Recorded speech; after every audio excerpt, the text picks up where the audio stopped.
Welcome, friends, it's the MovieFilm Podcast. Podcast, enjoy the show. Zachy and Brian are talking about movies. MovieFilm Podcast on the radio. Welcome to MovieFilm. It's episode 348. My name is Zachy Hassan. I'm here with Brian Hall. Hey, how's it going, Zachy? It's going. I'm ready to get my Spidey on. Oh, man, absolutely. Speaking of, so we were talking off mic. I don't have to get into it. It was a little complicated for me getting tickets so I could see it on time for the show because it's selling out everywhere. So let that be maybe a warning to people who are interested. Yeah, get your tickets now. But as I was in the theater, I had to buy them at the theater the day that I was going to see it. Like a goddamn savage. I know. Actually, it reminded me didn't we win wars to stop that from happening? I mean, yeah, that's what we used to do when we wanted to see like Phantom Menace or something, right? Like back in the day. Or concert tickets. You had to go to walk up. You had to interact with a human being. Yeah, if you wanted to buy tickets to a concert back in the day, you had to go to like a Macy's or something or a Sears where they had a Ticketmaster window and get in line and buy your ticket for, Metallica or something like 2 months later. Oh man, we didn't even know how good we would have it. So good. This is good. This humbled me having to do this. It reminded me of the way it used to be and how far things have come. But as I was in there, I saw that they had all the Spider-Man popcorn buckets out. Now, I know you saw it a little bit early. Did you see all this merch and stuff? I didn't. Okay. So, and I only bring it up because on a bonus episode, I think we talked about just popcorn buckets and what a phenomenon ? They had become, because what was interesting to me is that it used to be sort of maybe for like a major movie, they would have a popcorn bucket for a Super Mario Brothers or something like that. But then I was noticing them for limited engagement stuff like Andrea Bocelli One Night at the Opera sort of events. They had a popcorn bucket for it. The Melania movie had a popcorn bucket, right? So what was the Melania popcorn bucket? I mean, I think it was just a tin popcorn bucket with like the movie poster on it or something. Sometimes they're just very simple. Yeah. Sometimes they're incredibly elaborate. Like I remember for Superman, the James Gunn one, they had something that looked like a building that was falling apart. The bucket was a building, and then, no, I'm sorry. It was a popcorn machine. And Superman, there's a little Superman figurine on the outside using his laser vision to heat the popcorn, whatever thing that held the seeds. Like it was really elaborate and clever and interesting. But these things cost $70, right? So it was fascinating to me. And then shortly after we talked about it, the New York Times did an article about popcorn buckets. And so I just thought I'd share a couple stats because when we were talking about it, it was just us musing on it. And I didn't really have numbers. I didn't know how well they were actually doing. And I was curious. And it turns out, so they were specifically talking at first about the IMAX camera popcorn buckets that came out to coincide with The Odyssey. Mm-hmm. Have you seen these? I have not. I've seen the pictures, but they're okay. So they made these popcorn buckets that look like IMAX cameras, which is hilarious. I mean, talk about a brand like successfully getting into the brains of like moviegoers everywhere, right? Pretty brilliant. Pretty brilliant. So anyway, they were talking about how at first, IMAX was like, we don't really get it, but sure, we'll approve, 2,500 units.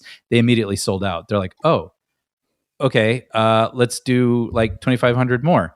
Those sold out. So then they basically had to go to IMAX China and be like, okay, Odyssey's coming out a little bit later over there. We need all of the popcorn buckets you have already to sell over here in anticipation of the IMAX release. And they sold apparently about 30,000 IMAX camera buckets, which is crazy. And apparently, with AMC theaters alone, they estimate that this year, they're selling these specialty buckets will generate about $100 million in revenue, which is bonkers. It is bonkers, and I feel like we're in the lead up to just a major crash that's coming. Oh, 100%. This is like Beanie Babies / Pogs / like you name it, and I mean, and so it goes, right? I mean, that's just kind of the way fads happen, right? And like Labubu's. Yep. Right. I mean, those were like such a thing not long ago. And now it's like, okay, what now? What next? So it's just kind of fascinating to me, though. Like in this moment, I mean, yes, there's going to be a movie and they're going to go all in and make all these units and none of them are going to sell and everyone's going to wonder why. But for right now, it's going to be the ET Atari game all over again. Exactly. Yes.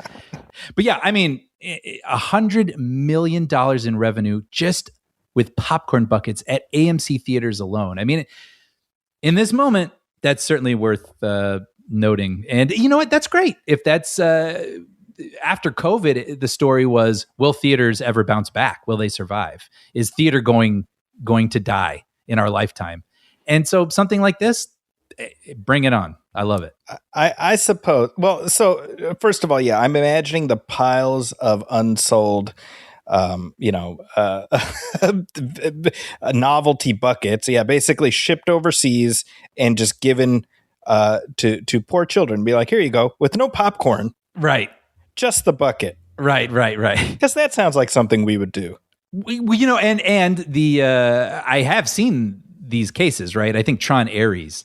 They had, and they looked kind of cool. They looked like arcade cabinets, but they were there for a very long time. Then suddenly it was, one for $15. Then it was two for $15, and they're still, I think, tucked away in a corner somewhere over there. But I don't know. And the Supergirl ones also. Did you see those?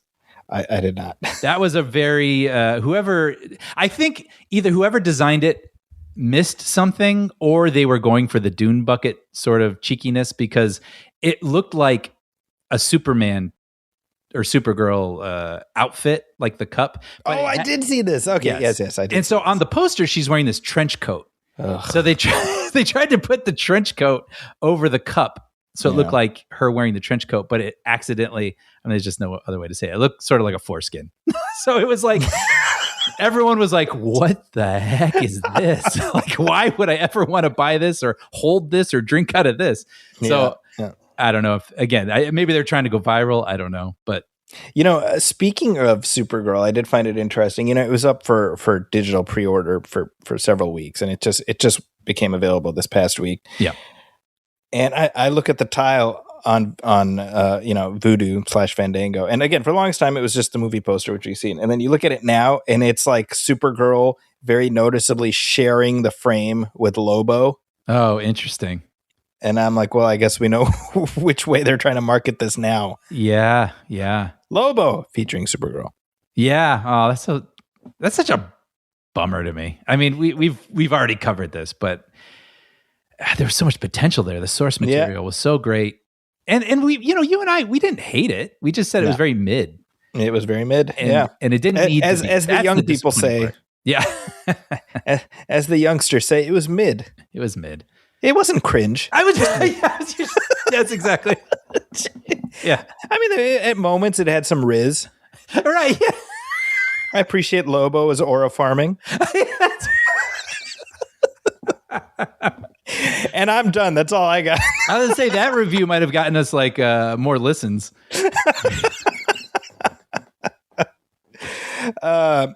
Yeah, but all of this is to say that the popcorn bucket phenomenon, I feel like we're gonna be watching this, unfold over the next, I would guess, year and change.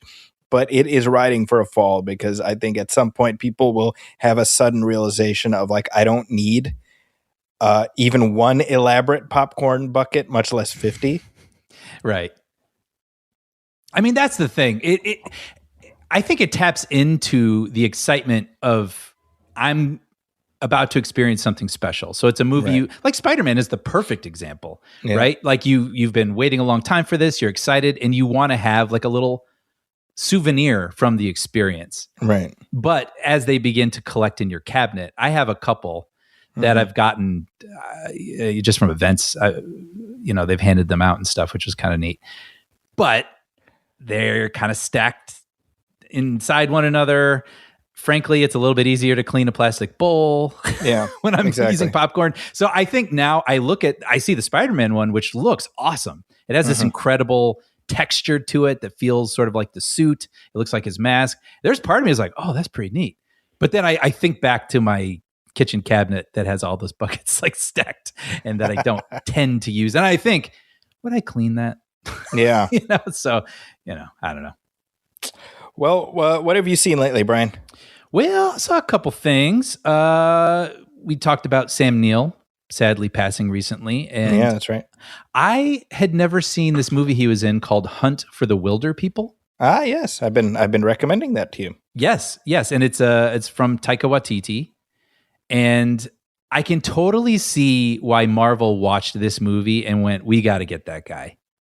Because he's a good filmmaker. He handles, set pieces really well. And he's got this really unique, particular sense of humor.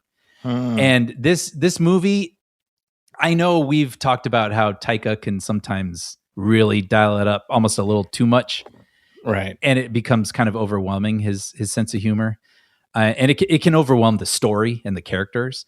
But he is at his perfect settings. He's perfectly dialed in here. I totally agree. Yeah. Right? This is a really, really sweet story. It's offbeat and quirky, of course, but it's about this foster kid who basically goes on the run with a foster parent who was never really interested in fostering him in the first place. All right. So without spoiling stuff, because there were things that happened even in the first act that shocked me. And made me tear up, and I don't want to spoil those things. But basically it's Sam Neill and this boy on the run from, child services, and they form this unlikely bond. And Sam Neill plays this very gruff character who's a survivalist, who's really good in the woods. And Julian Dennison plays the boy. He is... I was thinking, man, that kid walks in and auditions for you, and you just look at the heavens and go, thank you. You just don't find people like this every day. He's one of a really kind. So sweet, so funny. Yeah. Perfect. He handles this material perfectly. And yeah, when they're at odds, him and Neil, it's funny. And you also are like, no, I want you guys to get along. And then as they slowly do, your heart just melts. And there's a woman who's pursuing them from child services that adds, tension. And it's just a really lovely, funny, charming film. So I definitely recommend Hunt for the Wilder People for people who are interested in that, and some more Sam Neill and people who enjoy the Taika Waititi, humor. This was the perfect amount of Waititi. I think he manages to include his quirkiness, but also heart. It's funny because I feel like Jojo Rabbit has gotten sort of retrospectively people dunk on it. Oh, really? Right. And I feel like this is a little bit of oh no, we hate Taika Waititi now kind of thing, but I like Jojo Rabbit. I still do. Same. I thought that was a really, talk about a movie that's a really unique story. Yeah. That could have totally not worked in someone else's hands. Perfectly handled by him, but also perfectly calibrated. Right. The heart, the humor. Two very similar films in that way, I think, Hunt for Wilder People and Jojo Rabbit. Yeah. And I would say also, I don't feel like I've turned on him or anything. I just feel like I want to keep seeing things from him, and hopefully he's seeing how later stuff has been received, and he's like, okay, maybe a little less of this, maybe a little more of this. I still think he's a really interesting and funny filmmaker. So I agree. I watched 2 TV shows I'll mention real quick. I had mentioned a couple episodes ago that I watched a movie called Nirvana, the band, the show, the movie. Right. And this was a, real low budget indie movie that had come out, and it's difficult to describe, but basically it's about these 2 guys, and they desperately want to play at this small music venue in Toronto. And the whole movie it's almost like a Looney Tunes cartoon where they come up with these plans and schemes that they think will get them a show booked there. Instead of just going there and asking, can we play? They're like, well, hang a giant banner across the street, or maybe we'll put on a parade and they'll notice us in the parade. And then, everything, of course, spins out of control. And a funny component or two funny components. There's sort of a Borat-like thing happening where they come up with the plan, but then they go out into the real world and interact with real people as they're doing their schemes. And sometimes these people, they'll have their faces blurred. They'll say something as a suggestion, and then our heroes will run with that. Like, it will affect the plot in kind of a funny and clever way. And then on top of that, it's very pop culture heavy. So the movie is basically a long riff on Back to the Future. Gotcha.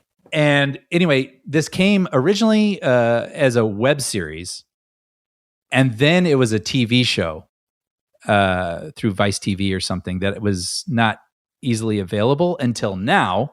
Mm-hmm. It's available on Hulu along with the movie. So if people are interested in the movie and then checking out the series, you can find it on Hulu. So I started the series. Dude, this is like some of the hardest I've laughed. Wow. Since, okay. I Think You Should Leave. Really? Like, oh my gosh. The first episode, I won't get into it because I don't want to spoil the jokes, but it's a Jurassic Park kind of, it's not a riff on Jurassic Park, but it references it a lot. And it's not like they just reference the big moments that they reference these really small moments. Like at the end when Hammond, and everything is wrapped up, and Hammond is on the helicopter paddock and he's sort of staring at his island. He's got to leave it now, and he's lost in thought. And then Sam Neill grabs his arm, and Hammond's like, "Oh, what?" and kind of turns around, and then he leads him to the helicopter. Like, they reference that moment, but without putting, a spotlight on it. You just have to know it. Okay. And so it's just, and then I sent you a clip this morning, actually, where they were referencing a Fresh Prince of Bel-Air episode. Yeah. And it was so subtle that I thought, wait a minute, this is Fresh Prince, right? Like the way he's talking and the thing. And then they'll like kind of like, yeah, right? Get it? Fresh Prince, It just, that's hilarious. It's made me laugh out loud. There's only 16 episodes, and I'm actually sort of cherishing them. I'm not watching multiple in a row because I just want to spread it out as long as I can. So it's very, very particular. It's a very particular flavor. It's hard to broadly recommend, but I do think most people who enjoy our show and enjoy the things we will find this funny. Okay. So I would say real quick, I would recommend watching the movie first, actually. Interesting. Okay. And then go to the show, I think. Okay. But anyway, yeah. What were we going to say? Sorry. Well, no, you mentioned I Think You Should Leave, and I wanted to say, after Obsession, I ended up checking out the various web shorts that Curry Barker and Cooper Tomlinson have been doing, right? And their channel's called That's a Bad Idea. It's good. It's a good title. And man, you can see the I Think You Should Leave influence just all over it. Yeah, you sent me one. Yeah. And it was very funny. I mean, it was like a very simple idea, but the execution was so good. Yeah. And so it made me want to watch more of his stuff for sure. Very funny. And it's interesting because what I find fascinating is like you've got, Key and Peele, which started as a comedy duo, and then Jordan Peele makes a jump to horror films, and it's kind of the same DNA here. Mm-hmm. And I think it's just one of those things where the line between horror and humor is very thin. Yeah. Sometimes it all comes down to when you call cut. Yeah, exactly. Yeah. Like Obsession, you can see the comedy sketch version of that. Totally. In fact, there are lots of comedy sketch versions inspired by Obsession now, but right. that initial premise, the fact that you just turn the dial a little bit and it becomes horror, Yeah, and sort of like what I said about the short you sent me. It is a simple idea on paper. You can imagine if someone sent you that idea and was like, "We should shoot this," I'd be like, "Are you sure?" Yeah. But the execution was so funny and particular that it was funny and worth it. And I'd say the same thing about Obsession. It's like you say it on paper. It's like, a guy wishes a girl would fall madly in love with him. And then it goes a little crazy. You're like, oh, okay, yeah, I guess I can see that. But then you see the execution and you go, oh, this is really, really good. The particulars of it are what make it so special. Yeah. So yeah. Actually, while we're talking about comedy duos putting stuff out on YouTube, this is one of my favorite channels, and I introduced you to these guys recently too. Chris and Jack. Yes. That's the YouTube channel, Chris and Jack. These guys make some of the funniest shorts. They're so well made, and they have great premises. Yes, the premises are so funny. Yeah. Great premises executed really well. I mean, that's that. I'm not even going to say anything. Just check out that YouTube channel. You guys will enjoy it. Yeah. When I was visiting you recently, we watched like a couple in a row, and it was so funny. I force fed a few of them. That's the way to do it sometimes. Actually, I force fed our friend Sean came over the other day, and we were going to do something. I'm like, yeah, but first I'm going to show you Nirvana, the band, the show. Okay, like here, sit. Close all the curtains. Make sure there's no glare on the TV to distract. I was like, you will love this. Mission accomplished? Yes. Yeah, he was laughing. So I was happy. And the reason he came over was because on this show a few episodes ago, I mentioned that I'd never seen the show Cheers. Exactly. That's what you did. That's what Sean did wherever he was listening to our episode. The bulk of our audience did the same thing. Yes, exactly. Yeah, like that GIF from Naked Gun through. I was going to say that. I was literally going to mention that. Everybody's slapping their foreheads. Yeah. But it's funny. I was talking about this with someone yesterday, and people they're not going to agree, and they may not understand. But there was something when you were younger. A lot of people talk about the show MASH. And when they were younger, there was something kind of sleepy feeling about it. Maybe a theme song, or it's got this real earthy green palette to it. And it was something their dads watched, but they didn't want to watch. Right. I get that, yeah. And I mentioned that I started Cheers, and it was, I'll just out her, it was my brother's wife. And she was like, she's like, I had the same feeling about Cheers because it was older people. It was very brown looking. And it just wasn't something I wanted to stop on. And I had a similar sort of feeling. It just looked, kind of old, kind of, I don't know. Honestly, the color palette sort of was like, okay, this Brian, Cheers was present tense for us, though. Come on now. Well, it started in 1982. I was 2 years old. Sure, but it ended when you were in junior high. Yeah, but in junior high, I was watching The Simpsons and things that referenced stuff that I understood a little bit more. Look, I don't know about you, but when I was in junior high, I related so much to Sam Malone, just hitting on all the women. Yes. But my point is, like, I remember when Cheers ended, which was, again, it was, well, you were 1 year under me, right? So I was in 8th grade. And it was like, it was the first, like, pop culture phenomenon that I felt like I was a part of, after moving back to the States, because everybody was talking about the Cheers finale in 8th grade. I do remember this. I remember this. That's like that itself is kind of fascinating, isn't it? Yeah. And by the way, it wasn't one of those things where I was like, Cheers, bleh. Like, I get it. It just did not capture my attention. And then before you know it, decades went by. I get it. Yeah, it's true. Well, and it's funny because then, as I got a little bit older, around that time, I guess Seinfeld was starting, and I watched Seinfeld as it was going, and all that stuff. So that was your thing. Yeah. But anyway, so Sean, he was like, I'm coming over. We're sitting down.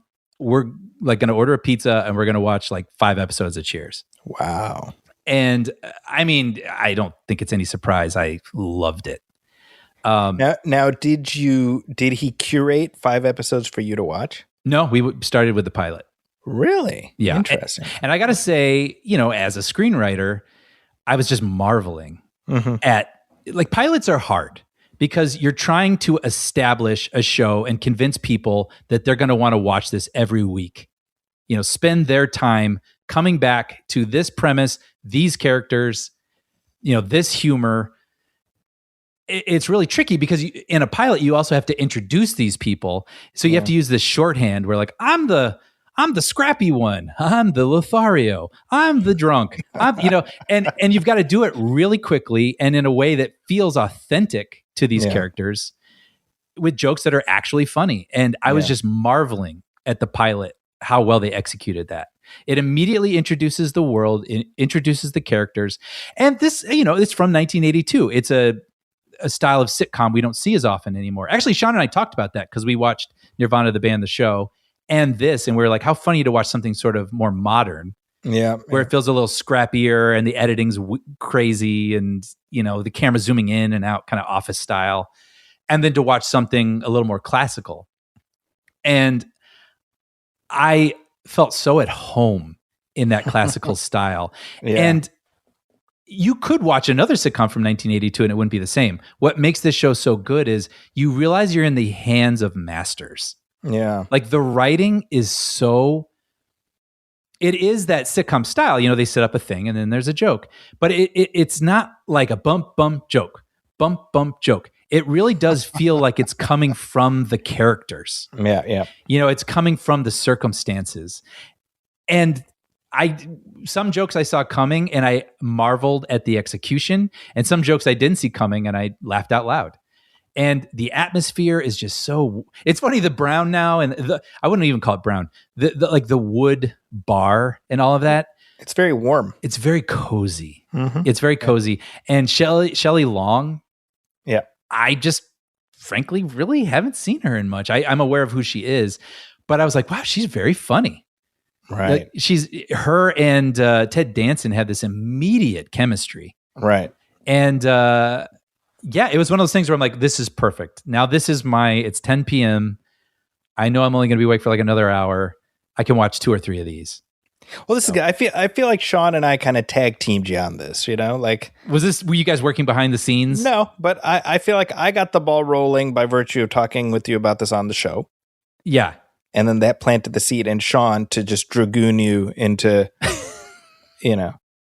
So inadvertently, we double teamed you. Oh, 100%. Actually, I thought you were going to say like you figured out, you let all the air out of my tires, and I was like, oh, well, I'm stuck at home today. I can't go anywhere. And Sean's like, well, I'm in your neighborhood, and I have a pizza already, so why don't I come over? Yeah, I'd like to think I manifested it.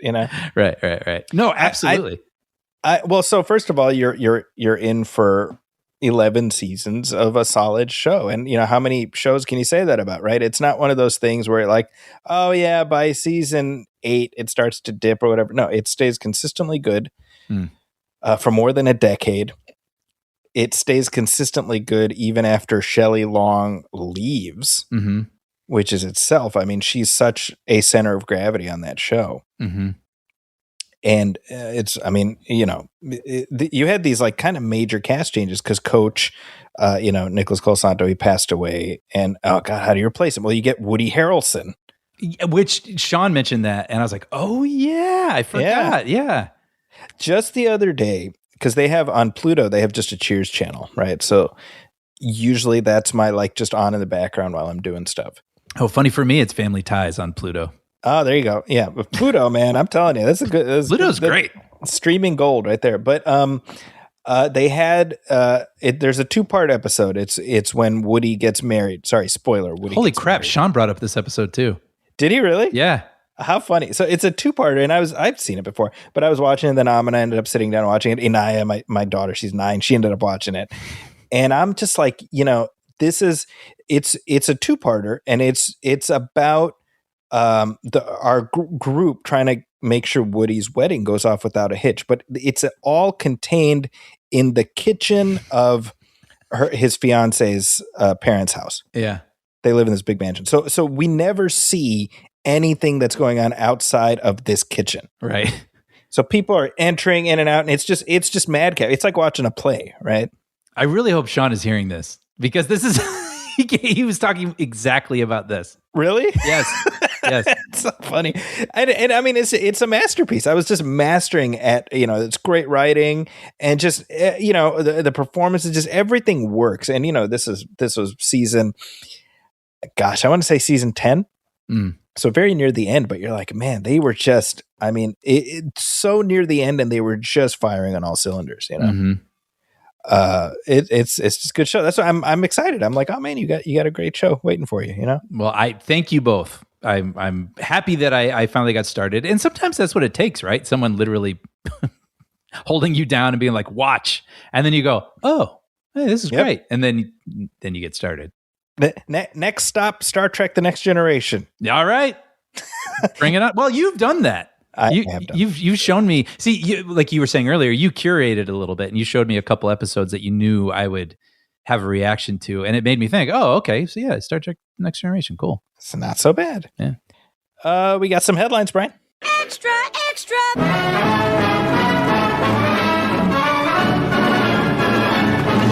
What a scoop! Well, some sad news to kick things off. Screenwriter William Wisher Jr. has passed away. And people would know him best for, he's not credited, but for helping to write The Terminator, and he co-wrote Terminator 2 Judgment Day. So he co-wrote both films, but he's only credited on the second one. Yeah, I think he contributed a lot to The Terminator, and so James Cameron brought him on then as a co-writer for Terminator 2. They were friends since they were teenagers. Childhood friends, right? Yeah, exactly. They'd known each other a long time. And people are probably very familiar with Wisher's face because he is seen, well, he's seen in both movies. He plays a cop. Yep, in The Terminator, and in Terminator 2, in that mall sequence when Arnold is thrown through that glass window, Wisher plays the man with the camera who's taking the picture as the Terminator stands back up. Who we have no reason to think is not the same person from the first film. Yeah, right. Well, and he has that like look of almost recognition on his face. Yeah, he does, doesn't he? Yeah. Yeah, you know what's funny? As a kid, he always reminded me of Bill Campbell from The Rocketeer. Totally. Oh, yeah. He kind of resembles him. Same year, same summer.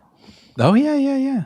But yeah, I was sad to see this. Obviously, the Terminator, and especially Terminator 2, is foundational for us as film fans. Not only is it certainly for you and I and people of our vintage, it has a very special place, I would think. But I mean, that screenplay for the second film is a Swiss watch of a thing. Oh yeah. It is legitimately like you can teach classes about that screenplay. And guess what? Bill Wisher gets to stake his claim on that, Absolutely. I mean, it's brought up often as one of the greatest action movies of all time, but I think it goes beyond just the action, why everybody loves it so much and continues to revisit it, and why it's being celebrated this year. Its 35th anniversary, being re-released in theaters, I think, in August. Yep. It's because the characters are amazing. The story is incredible. The heart, beats through the whole thing. I mean, it is not just a great action film, it's a great film. So, other credits of Wisher's, he did Judge Dredd, The 13th Warrior, Exorcist: The Beginning, Live Free or Die Hard. And he also punched up a bunch of scripts. He punched up Die Hard with a Vengeance, Broken Arrow, Eraser. So, yeah. Yeah. Well, and he had a commentary track that he recorded with Jim Cameron for T2. And I highly recommend that commentary for anybody who's interested in how that movie's put together. Cameron, I mean, he's not as reticent about doing commentaries as some of his your Spielbergs or whatnot. But I mean, I think it does feel relatively rare. Yeah, that's a good point. It's interesting. I mean, it feels like for a while we were getting so many directors' commentaries, right? And we almost didn't know how good we had it. It's true, because we're not getting those much anymore. And some directors we would love to hear from, like you said, just don't feel like doing them. Maybe they don't want to let us into their heads or something. But someone like James Cameron, of all people, one of the greatest filmmakers of his generation, the fact that he brings people in and shares the thinking and the decision making and everything behind the scenes, that's pretty special. Yeah, and I think that, we've spent quite a bit of time talking about the Terminator films on this show. And I think one thing we've learned with our commentary tracks for the various sequels, the non-James Cameron sequels, is that William Wisher clearly brought something essential because whatever ineffable thing is in those first two films is not present in the sequels. That's a great point. Yeah. Right? So, I think it's a shame. I know that there was a character on the television show named after him. he's like a future resistance leader, Bill Wisher. Oh, that's great. Yeah, so they definitely honored him. I'm assuming there will be more Terminators, but unfortunately, it was always kind of like in the back of my mind, like, well, maybe rope him in a little bit and get his take. Absolutely, yeah. We're not going to have that, but hopefully, whatever next thing happens with the Terminator, I hope they learn some of whatever he brought to it. 100%. Absolutely. Yeah, check out that commentary if you haven't heard it. It's very good. Yeah, I did. I think back in the day when I first got the DVDs, I just devoured all of the special features. But that's something that would be fun to revisit, definitely. Especially now. Yeah, he will be missed. So, real quick, I wanted to mention this. This just broke earlier today. I know you're a big Clueless fan, Brian. Yeah, you're going to be happy to know that Cher is coming back. As if. We're going to get more wits of Horowitz. This was developed as a streaming series for Peacock. Okay. And Peacock said as if, and they said no thanks. And Paramount was more than happy to pick it up, considering it is a Paramount property. Interesting. Yeah. Okay. So I don't know why Peacock passed, but it's going to be a special limited run series streaming on Peacock, and it is. Wait, on Paramount Plus? Sorry, did I say Peacock? I meant Paramount Plus. It will not be streaming on Peacock. Sorry, Peacock, your loss. Peacock has molted. Yeah, Peacock off. That's right. I don't know. Whatever. although, what's funny is I just read that Peacock for the first time has had a profitable year. I was actually going to mention that because I remember notably they were losing like billions or something for a while. And it felt like as we were looking at all these new streamers pop up and we were like, what are you doing?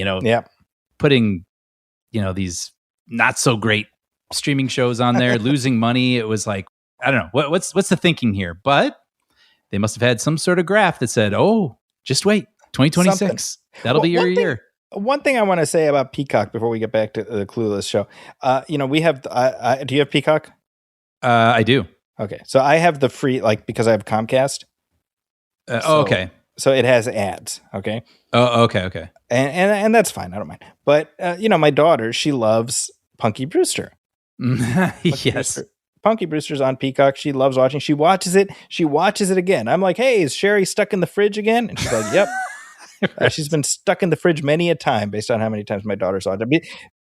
Between the Challenger exploding and Cherry being stuck in the fridge, I feel like my daughter has got multiple generations worth of trauma based on how many times she's seen those episodes.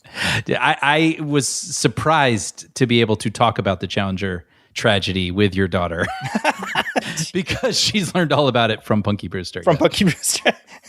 She's like, and then Buzz Aldrin showed up. However, here's the thing. Maybe Peacock should be a little aware of what ads they put on what shows. Because I was going to put out there that maybe Love Island is not the thing to be advertising during Punky Brewster episodes. Yeah, that makes a lot of sense. Right? So, you've got, what's Henry going to do? And then just people humping each other, humping objects, just humps away. Seems not well thought out. Yeah. I mean, isn't that a thing on YouTube where there's a certain version of YouTube for kids where the ads are more controlled?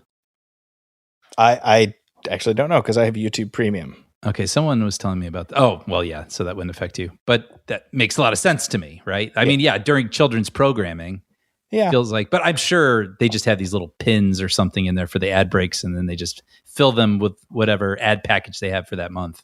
Yeah. It's a little much, unskippable ads of Love Island, Yeah. But anyway, all of that is to say, so that's my, that's how I use Peacock. But when it comes to the profitability aspect of it, they signed a deal with YouTube so that anyone who has YouTube Premium will be able to access Peacock shows through YouTube. Hey, good deal. So kind of smart. And will that be without ads? Well, if you have YouTube Premium, it would. Oh, but would it for Peacock? We'll find out. I guess we'll find out. We'll find out together. Okay.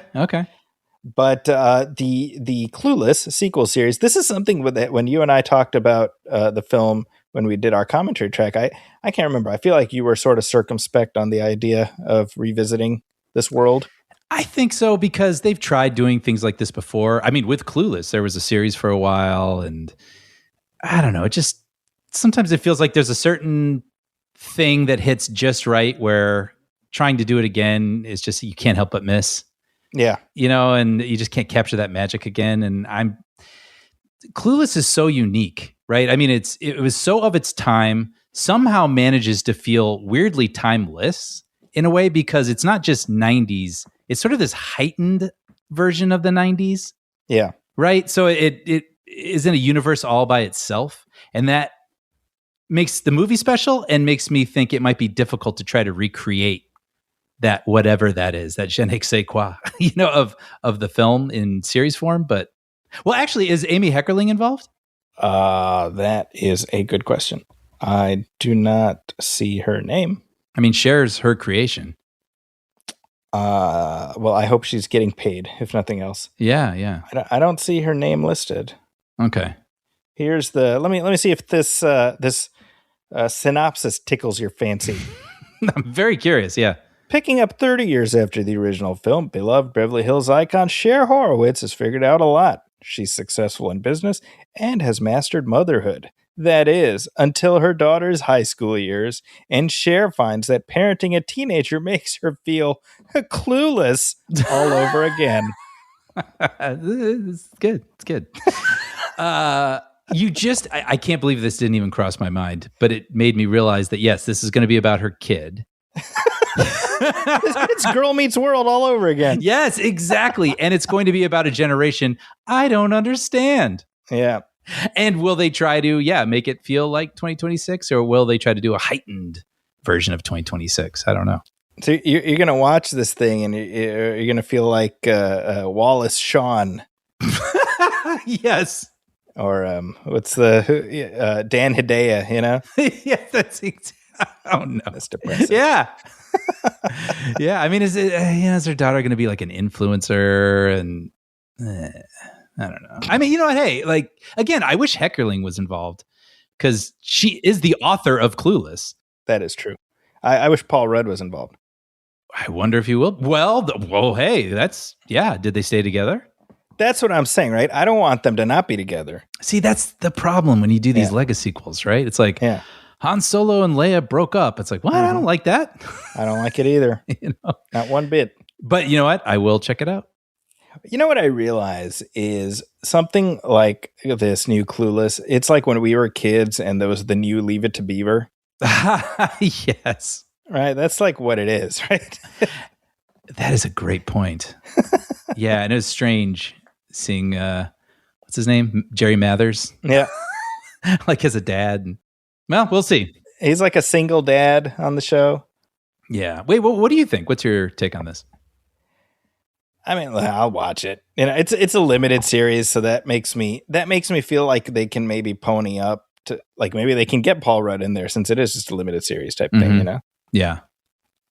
Again, I'm all about revisiting Cher, but I don't think you can replicate what happened. And to your point, I'm interested in Cher and what she's up to, and not what her daughter, I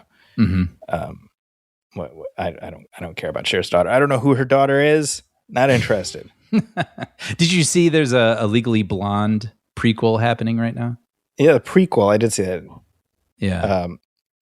I'm definitely not the audience for that, but are you going to check that out? No, I mean, I like the movie, but I'm not like big a fan of it. And so I don't know, but it's just interesting, like taking these sort of classic movies that have these very specific tones, which is why I think they're beloved. And it's interesting seeing them try to milk more out of them, I guess.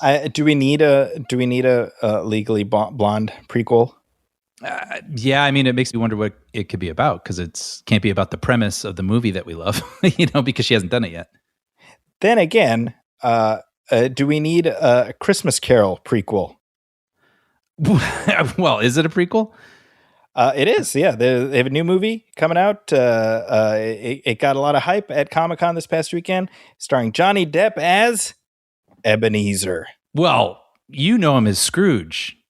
But what is the tagline? Something like Before he was Scrooge. Before he was Scrooge. Yeah. He was Ebenezer, which, as many a person has pointed out online, he was Scrooge even when he was Ebenezer. That's how names work. Before he was Hassan, he was Zaki. Right. Like, what the- Very strange. Now, I question the wisdom of making that film, but I have to admit it has offered a bumper crop of hilarious responses on social media. Like what? Well, I like one person said this looks like the most 30 Rock cutaway ass movie I've ever seen. Yes. Yeah, I did see that. With the poster, it definitely looks. Like it just sounds like something where, Alec Baldwin would be like, Lemon, we've got Johnny Depp developing a Christmas Carol prequel.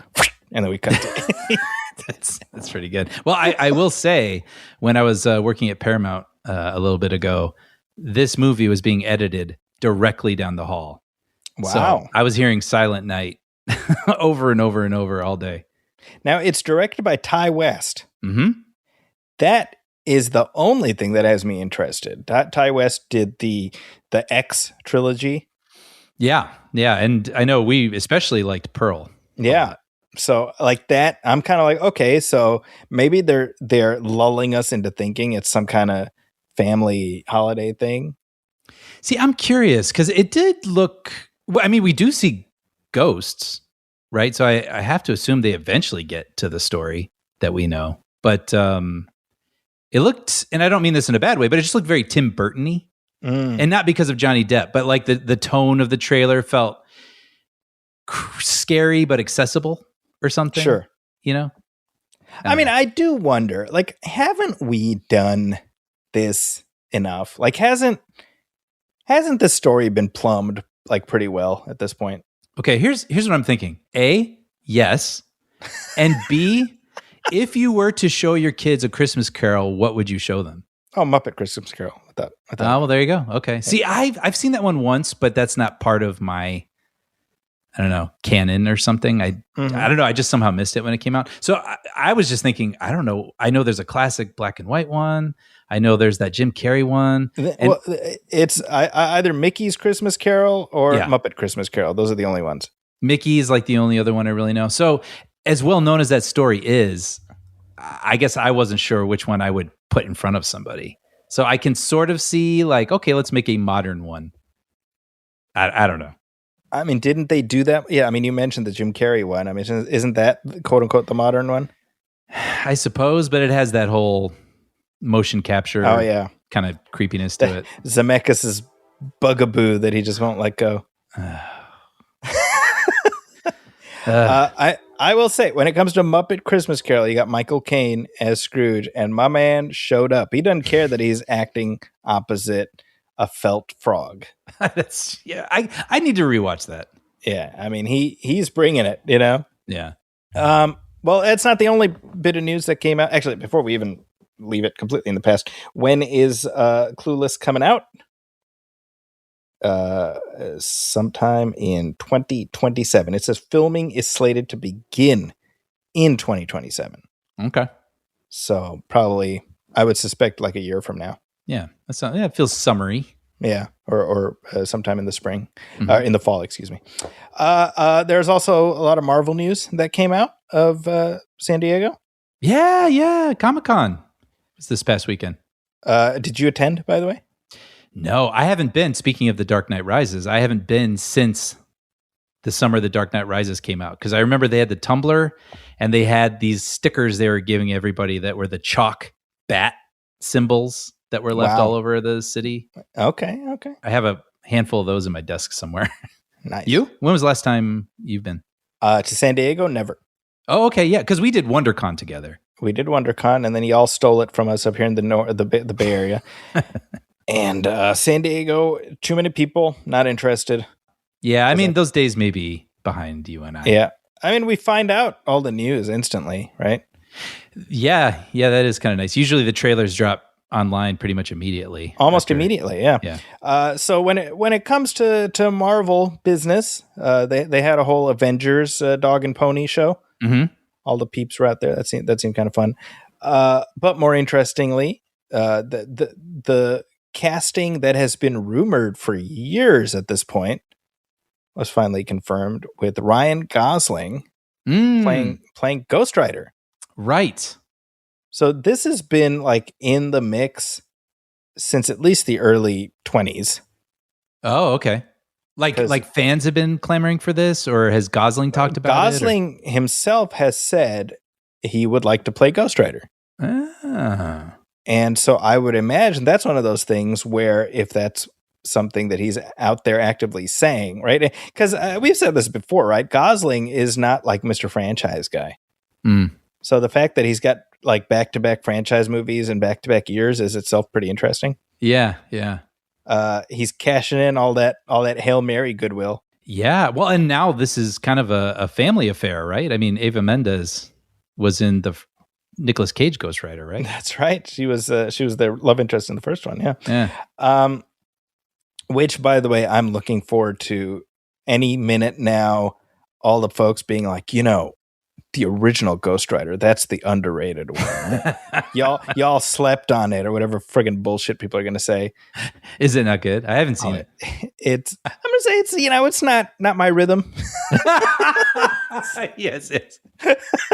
Nice. But hey, that might be an excuse for you and I to revisit it, right? In a couple of years. Actually, I kind of want to cue it up. Right. Now, what's interesting? I have two thoughts. Number one, does the fact that Mahershala Ali's Blade never got made and doesn't look like it's in danger of getting made, does that mean that this movie is more likely to get made, or we should be wary until we're actually watching it? That's a good point. I mean, do we know officially why Blade fell apart? My sense, what I read was an interview with Feige. I don't know when, but he was like, we didn't want to just put Mahershala in a leather jacket and have him start killing vampires. Mm-hmm. And I was like, excuse me, Mr. Feige. Why don't we want to do that? Isn't that's what we want to see, right? Like, so they went through multiple drafts, multiple directors, and I think they've thrown in the towel. I'm hearing it's either canceled officially or all but canceled, which I don't get it, because I'm like, you've got a 2-time Academy Award winner who wants to play the role. Yeah. Well, and it sounds like they had a take also, right? Something set in the past. Mm-hmm. And I guess Sinners, Coogler's movie, inherited some of the costumes from Blade. Yeah, you had mentioned that. That's right. So in my head, I'm like, oh, okay, so it was a period piece. My man got one line off camera in all of this business. So I think he deserves it. But all of this is to say, I think it makes it more likely that Ghost Rider does happen, right? Yeah, I think so. Right. But apparently it was one of those things where it wasn't just let's, figure it out together. It was Ryan Gosling, while making Star Wars Starfighter with Sean Levy, came up with an idea with Sean Levy, and the two of them pitched it to Marvel, and that's what they've gone with. So what I see a lot of online is people happy about Gosling, mm-hmm.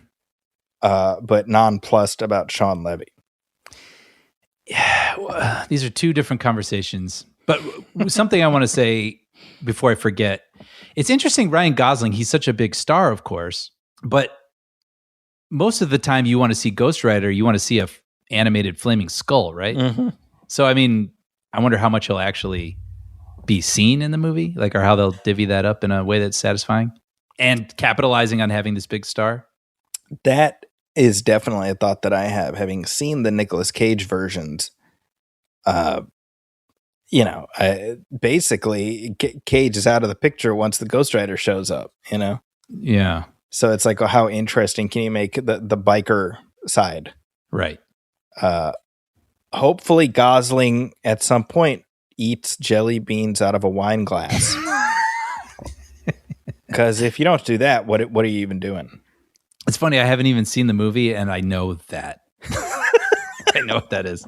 Now that old film from 2007 was directed by Mark Steven Johnson. Yeah. Oh, yeah. He of Daredevil and that, in the movie with the little boy. What's you know what I'm talking about? Oh, yeah. Sorry, I'm like furiously going through IMDb right now. Simon Birch. Simon Birch, that's it. I was Yeah. like, Stuart Little? No, that's not it. That's definitely not it. Simon Birch, because I remember the director of Simon Birch gets Daredevil, and people are like, what in the what? And then the director of Simon Birch and Daredevil gets Ghost Rider, Right. and people are like, what in the what? And then he hasn't done anything since then. So, Well, I haven't seen Daredevil since 2003. yeah. Is it good? Like, I mean, now with all this distance and it existing in the moment that it did, it's of that style, the early aughts. Is it like fun? I think that I don't think it's good, Okay. but I think in the right state of mind, you can pop it in and you will get a time machine of a movie. You know, Because- yeah. Right? That is the most 2003 movie that ever a movie 2003'd. Right. I mean, doesn't it have like Evanescence? Evanescence just up the yin yang. It is like needle drop palooza, and it is like 2002/2003 needle drops, Yeah. Nothing wrong with Evanescence, but like just very of that moment. I have this memory of Elektra training. Wake me Evanescence up or inside. Yeah. Yeah. While she's doing that. Yeah. It's funny because, I mean, you have just like a rogues gallery of amazing actors in that movie. And I would say almost none of them are served well. Yeah. Colin Farrell, I remember. Colin Farrell, Michael Clark Duncan, Joey Pants, obviously Ben Affleck, Jennifer Garner. I mean, David Keith. I mean, a lot of people. Jon Favreau, right? Jon Favreau. Yeah, exactly. So that's weird, Yeah. So just to circle all the way back, there is a director's cut, which is better, Yeah, I remember this. Yeah. but not so better that it becomes good. Okay. Gotcha. But that doesn't mean the movie's not worth watching. I can see that because, as you know, sometimes I enjoy the time machine aspect of revisiting stuff. You'll get that for sure. Okay.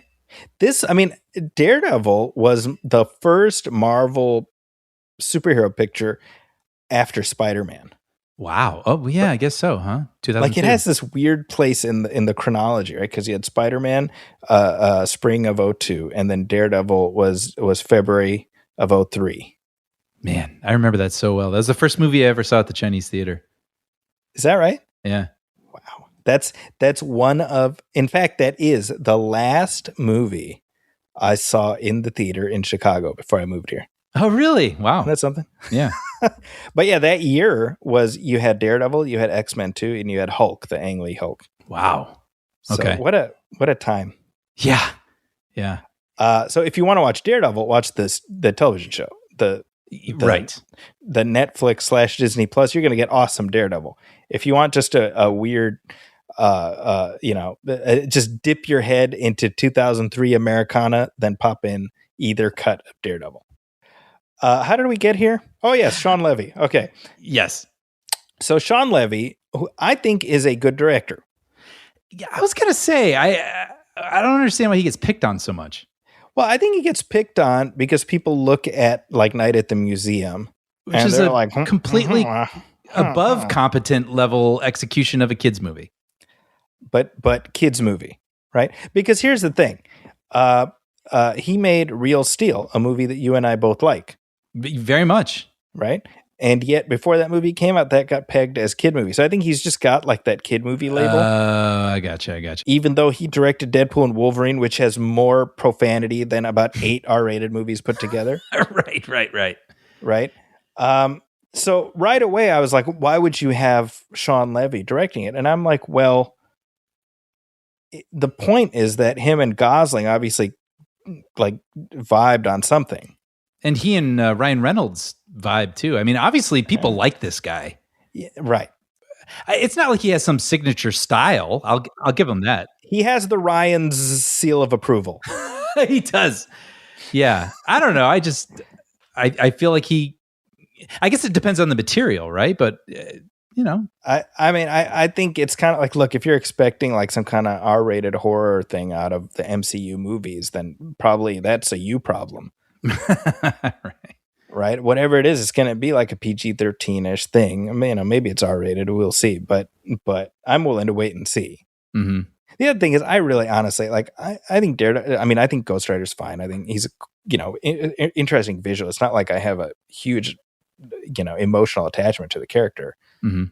So that my point is, suddenly it's like the Odyssey. Suddenly we have these Ghost Rider scholars coming out of the woodwork. Right. I find this all just disgraceful and disrespectful to the source material. Shut up. Shut up. By the way, Levy, he has produced a lot of interesting things. He produced Back Rooms, Stranger Things, I think most people know, Never Let Go, Arrival. I didn't realize he produced Arrival. That's interesting. So we got Levy and Gosling with Starfighter next summer, and then we got Ghost Rider the year after that. Sounds fun. Yeah, it's crazy. And then also in 2028, we also have Black Panther 3. Oh yeah, that's right. And Ryan Coogler announced that the actor playing the Black Panther in this film will be David Johnson. Yeah, who we like. We both like, yeah. So I took note of him in Alien Romulus. You saw him in The Long Walk also, right? Yeah, I liked him in both. He stood out in both. Yeah. Definitely solid. Like he got on my radar there. I wasn't thinking about him for this, but the role is not T'Challa as in Chadwick Boseman's T'Challa, but the son of T'Challa, who we saw as a child in the second Black Panther film. Mm-hmm. So he's grown up somehow, and he's the new guy. Somehow, T'Challa's son has aged. Well, I mean, this is arriving after Avengers Secret Wars, which is some kind of a reset. Mm-hmm. So I guess you can have a time jump after that. Yeah, makes sense. But what was gratifying was there was just a lot of really goodwill about this announcement. Yeah, I think it's a great idea. I mean, they were between a rock and a hard place when Chadwick Boseman died, and a lot of people had different opinions about what they should do. And at the end of the day, I think wait a little bit turned out to be the right answer. It's interesting. My thought had been that they should take a knee, wait, and then come back, just recast T'Challa the original T'Challa. I remember, yeah. And I still feel like if they had done that, I think that would have been fine. I don't think people would have been that upset. But I think ultimately what you realize is that they needed to make the second movie the way they did because they, meaning the people making it, needed to grieve Chadwick Boseman. Yeah. And what you realize is that's what that movie is. Mm-hmm. It's a bridge. Right. And so I think now, as you said, they've waited a little bit, and the nerve is less raw, and so we have an opportunity to continue to pay homage to Boseman's version of the character and pay that forward while allowing David Johnson not to be indebted to that characterization to be able to make it his own. So I think there's definitely value in that. Yeah, and you may have mentioned this, but Ryan Coogler's back. That's right. Is yeah, what we would all want. So that's I mean, if Coogler didn't want to do it, then I would say don't do it. Yeah. But I don't think that was even an option. Him not coming back. I think he knows how important this franchise is to so many people. And I think that's cool because he's in a position where he can do anything he wants. That's right. And so that he's making Black Panther 3 makes me feel excited.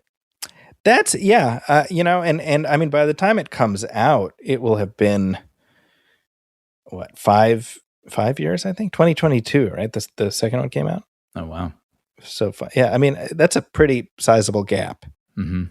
And what I'm realizing is, you know, not all gaps are equal, obviously, because I think they probably waited too long for Jumanji 3. But like for some of these franchises, that scarcity is useful.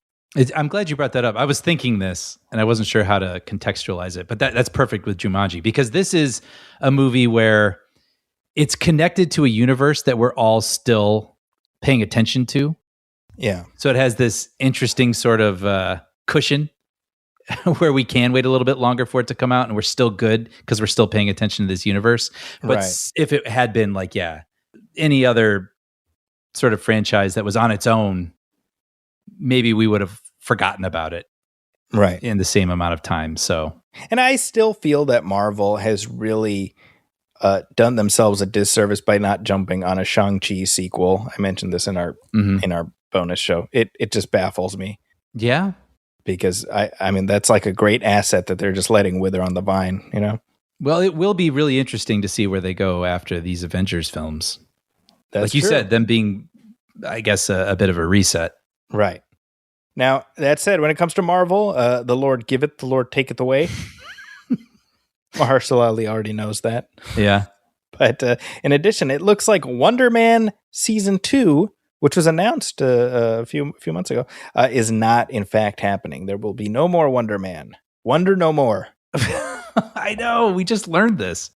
This is a bummer, and I don't really understand what's going on here, because the show itself was probably the most well-received Marvel thing in a while. Mm-hmm. Right? I mean, almost universally.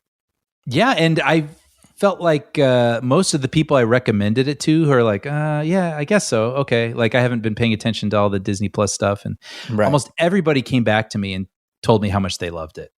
That's exactly it. Yeah. Now, apparently it never even got to the point where you had a writer's room or anything. It just got decided not to continue. So I suspect that's performance based. Yeah. Which I guess in a way I can see. I can understand that. I mean, it's not, that's kind of why we loved it. I mean, it felt like that thing we were saying about Disney Plus Marvel shows is do something you couldn't do in a movie. That's right. And so make your WandaVision, which is really, several episodes, very weird, but resonant and does connect to the universe. And then Wonder Man, which didn't have a lot of superhero action in it, but was connected to that world and offered us great characters, a really lovely story. But I can see some people tuning in and being like, well, where's the fighting, Yeah, and I think, well, here I have a couple thoughts. It's funny because we just mentioned Shang-Chi, directed by Destin Daniel Cretton. And of course, Destin Daniel Cretton has Spider-Man Brand New Day, which we're going to talk about in just a second.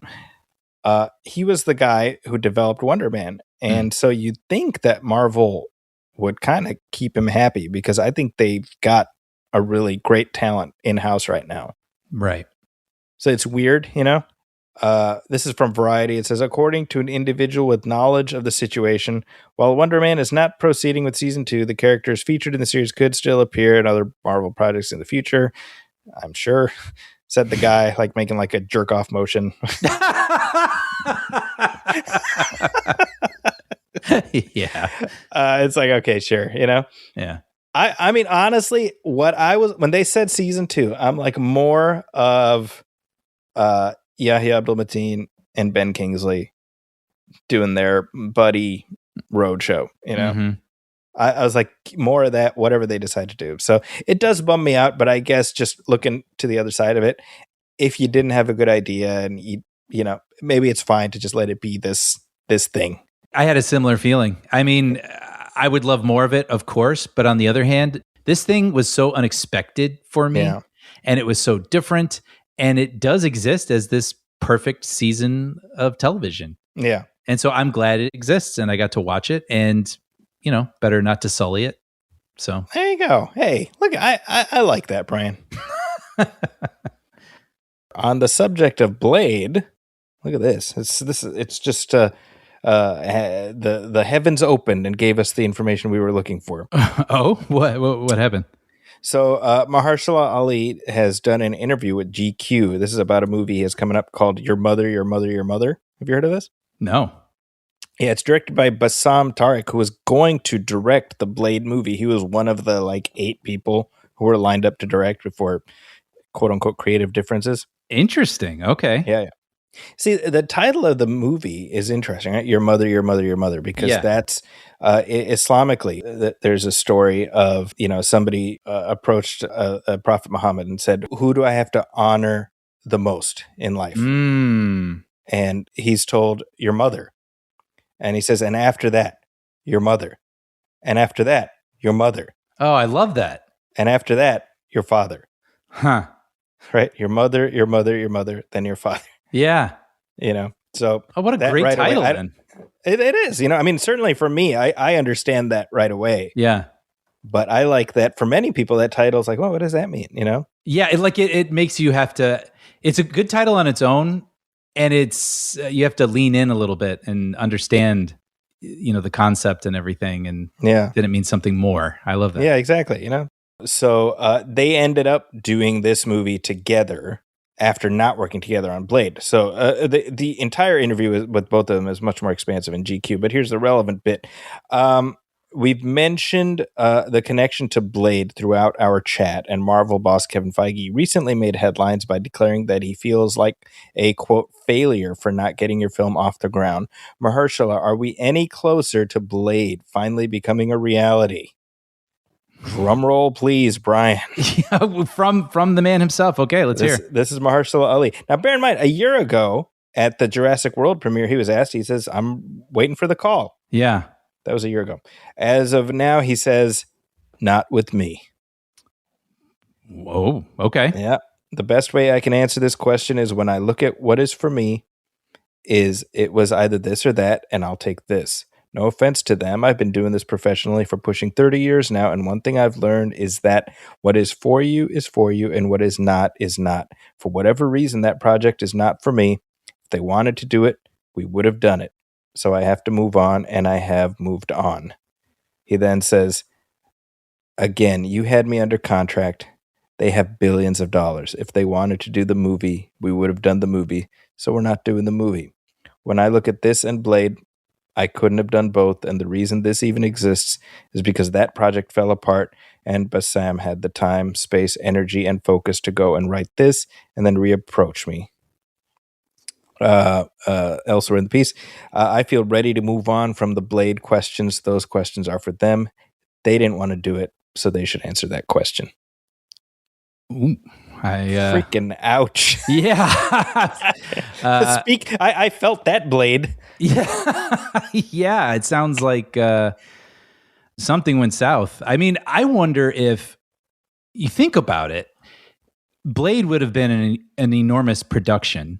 Mm-hmm. And maybe they had him on hold for a really long time. And I wonder if he missed out on things he would have liked to have done for this project that never went anywhere. Very possible. I mean, he trained for a year. Yeah. Yeah. So there's got to be some bitterness. And maybe even he was like, look, I like this. This is what I signed on to do.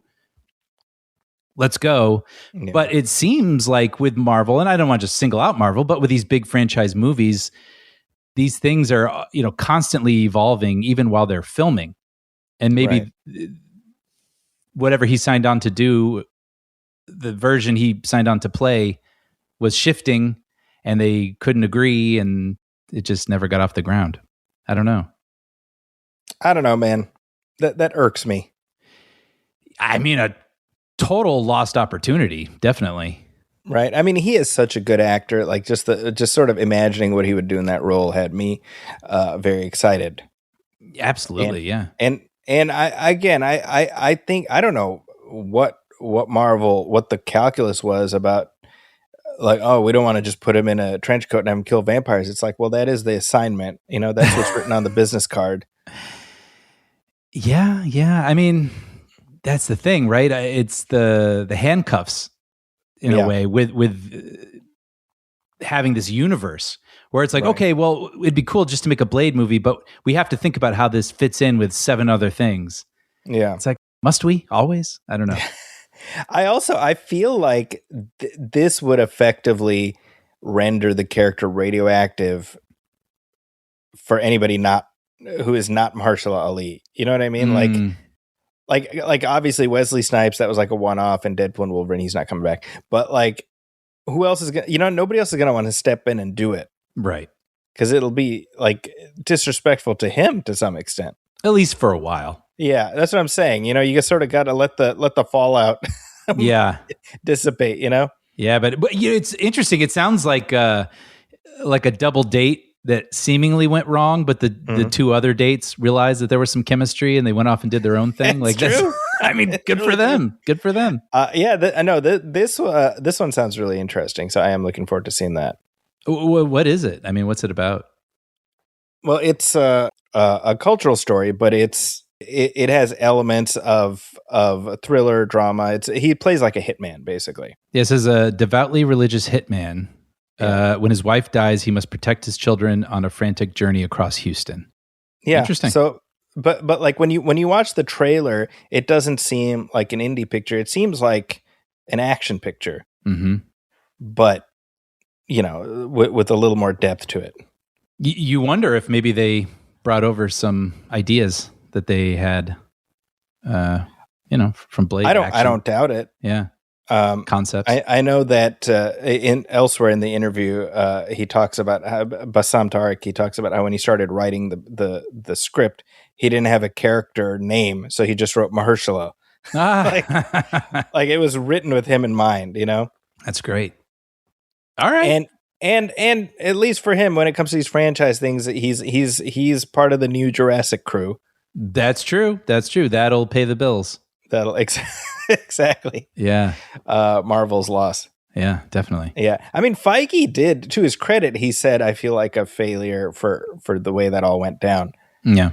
But I'm more just like, how does something like that go down? Like, how do you not feel a responsibility to, right? Because he came to them, Mahershala Ali came to them and he's like, I want to play Blade. And they're like, oh man, great. Yeah. How do you disrespect somebody's time like that?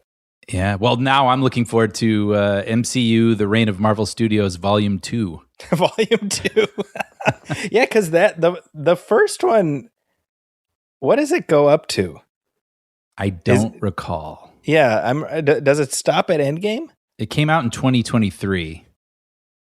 So it must have covered some. That would make sense, and maybe point to where they were heading. But right. Yeah, it was a good book. It was a good book. Anyway, hey, you think we're done talking Marvel? No way, man. No, we got lots to marvel at, including the big new MCU release in theaters right now. Why don't we talk about it on the other side of this? And now we're pleased to bring you our feature presentation. And we are back, and you know who else is back, Brian? Who's that, Saki? Why, it's Tom Holland as Spider-Man. Yay!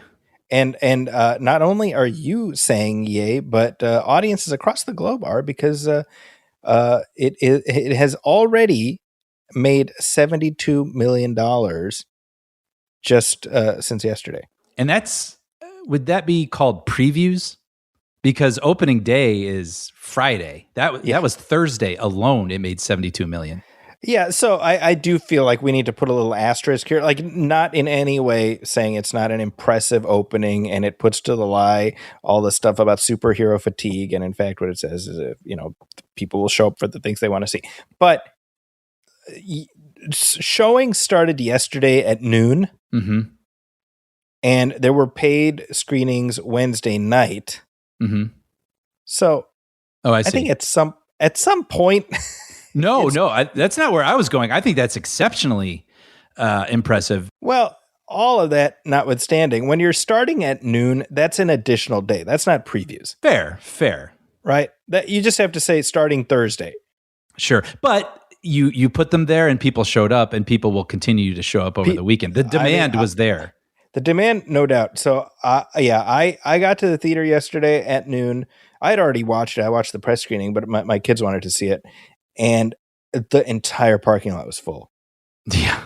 At noon on a Thursday. Yeah. Yeah. Right. So between Odyssey and Spider-Man, Tom Holland, Zendaya, and John Bernthal are having a pretty good July. I thought about that during the movie. I was like, wait a minute. Like, not just Holland and Zendaya, but Bernthal. Yeah. John Bernthal, Menelaus. Yeah. But yeah, so clearly, if whether it's your obsession or your Odyssey, it's not about budget, it's about audience interest. Right? I mean, that's really what it comes down to. I think this summer movie season has been fascinating in that way because we just see the spectrum. But I've seen Spider-Man Brand New Day twice, I should say. So I'm one up on you. And I'll be seeing it again tomorrow. Okay. This is one of those, I mean, I know you pretty well. Yeah. And so I didn't feel bad texting you being like, come on. Come on. They took their time with this one, right? They waited almost Toy Story years. And I would say the wait was worth it. 100%. I'm realizing I do something now during movies that I did not know I did. When we saw Toy Story 5 together, apparently I go, oh, a lot. Sean, after the movie, was like, yeah, I heard you a couple times being like, oh. And I never thought about it. And during this movie, multiple times I went, oh. And honestly, that's one of the biggest compliments I can give this movie. This movie had my heart. Like, I really, really cared about what was going on in here. I cared about the characters, all the emotional moments, the character moments. Like when I talk about this movie, when I'm going to recommend this movie to everybody, how's the action? Oh, it's great. But dude, the characters. And I mean, how often do you say that about a superhero movie? Like, these characters have been well established over their series so far. And in this one, they get even more. They get even more out of them. And it's so resonant. And it made me feel so much. And I walked out with like misty eyes. I wiped a tear away at the end of the movie. I mean, what a success. And so, and I had heard stories about Tom Holland on set being like, this isn't there yet. We can do better. And now he's in a position where he can do that on a big budget movie like this. And I would say whatever they stopped what they were doing and rethought and made even stronger, whatever that was, it worked. Yeah. Yeah. My thought first when it ended, I'm like, Marvel and Sony need to pay Tom Holland whatever he asks for to keep him in the family. Oh, yeah. As long as he wants to be. And I was also getting upset with all the people who were criticizing him recently this month. I was like, are you kidding me? Yeah, what's up with that? I don't know. I mean, he's so good in this. He is fantastic in this. I actually, I would say by and large, I have at least liked every Spider-Man movie. Yeah. I think probably Spider-Man 3 is the weakest. You're talking the holes out of all of them. Like all of them. I for the most part, I like watching Spider-Man. Right. But you know what's funny, actually, only on a tangent. I found myself this week randomly thinking a lot about the sequence in Spider-Man 3 when the Sandman forms. Okay. You know what I'm talking about?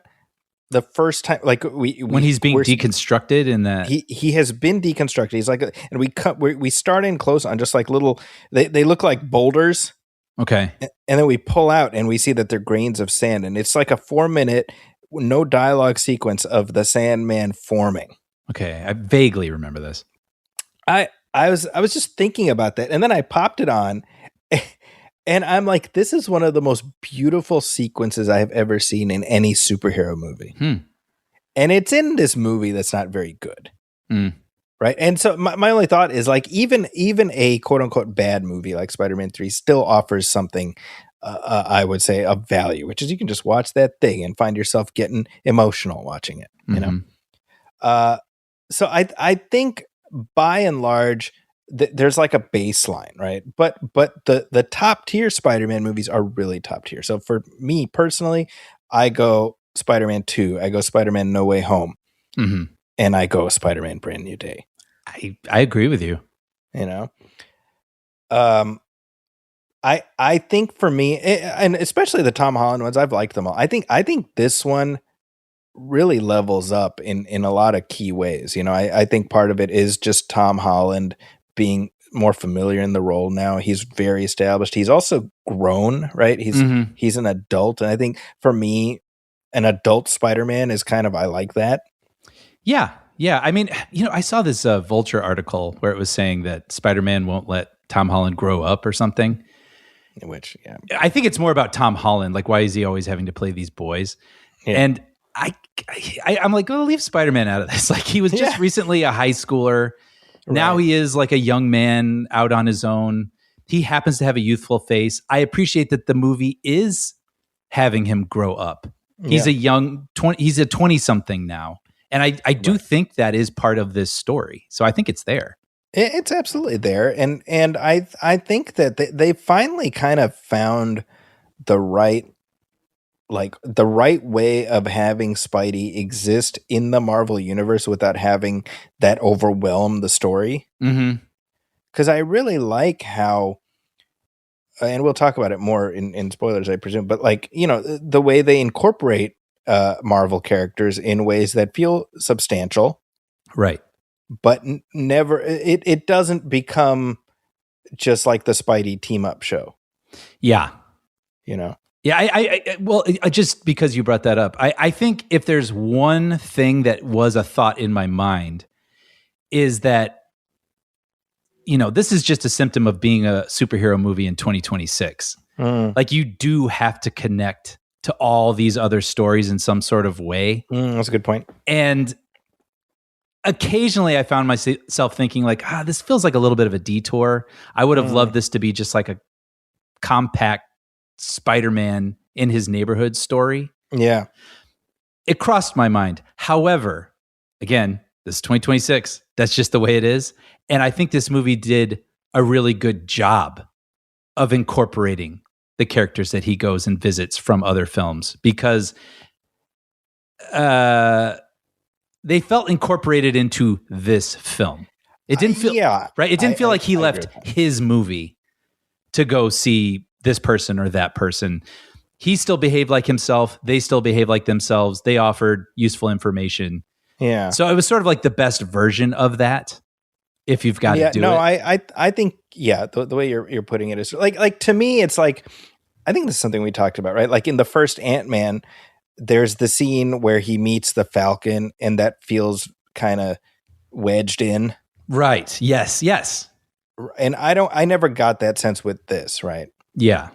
So, you know, and again, we'll save some of this for spoilers, but you know, by and large, it to me, it felt like texture. The other thing I wanted to say is Destin Daniel Cretton, who directed this, he really brought something unique to the action sequences, I thought. There's just something about the way New York looks in this movie that it just felt very grounded, even though a lot of it was shot overseas and stuff and it's all digital, whatnot, but it still felt more grounded than we've come to expect from Marvel lately. I agree. Yeah. Less like city, capital C. Like, it did feel like, yeah, it's funny. I actually don't even know what was New York and what wasn't. I mean, sometimes actually there's a couple shots where you felt like a backlot or whatever, but like, right. Even when it ended, the credits, it shows just these random shots of New York and just people existing in New York. And it made me miss New York. So yeah, they really did a good job of making that feel like a real sense of place. Yeah. Yeah. Okay. So what's our non-spoiler? I think people know it's a thumbs up. Yeah, I mean, there's just everything's a spoiler in this movie. Yeah, that's why I'm like, I don't want to say anything, you know. Yeah, I'll just say, well, I just want to add to what you said about the action. Yeah, I really enjoyed the way the action was handled. It has a different look, I think, than his original trilogy. It's a more saturated sort of look, which I thought was kind of interesting, and also a little more stylized. Yeah, which is funny because sometimes I weirdly subconsciously reject that. I like the things that feel slightly more grounded. I like fanciful things in a grounded setting, but there are moments where the movie does kind of do that ramp down thing to show a fantastical pose of him in the air doing something amazing. I really liked it. I thought it fit.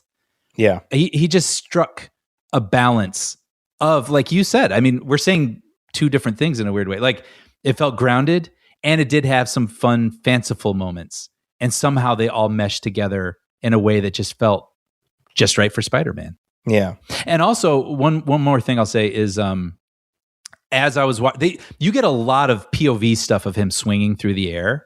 I love that stuff. Oh my gosh. It reminded me of the video game.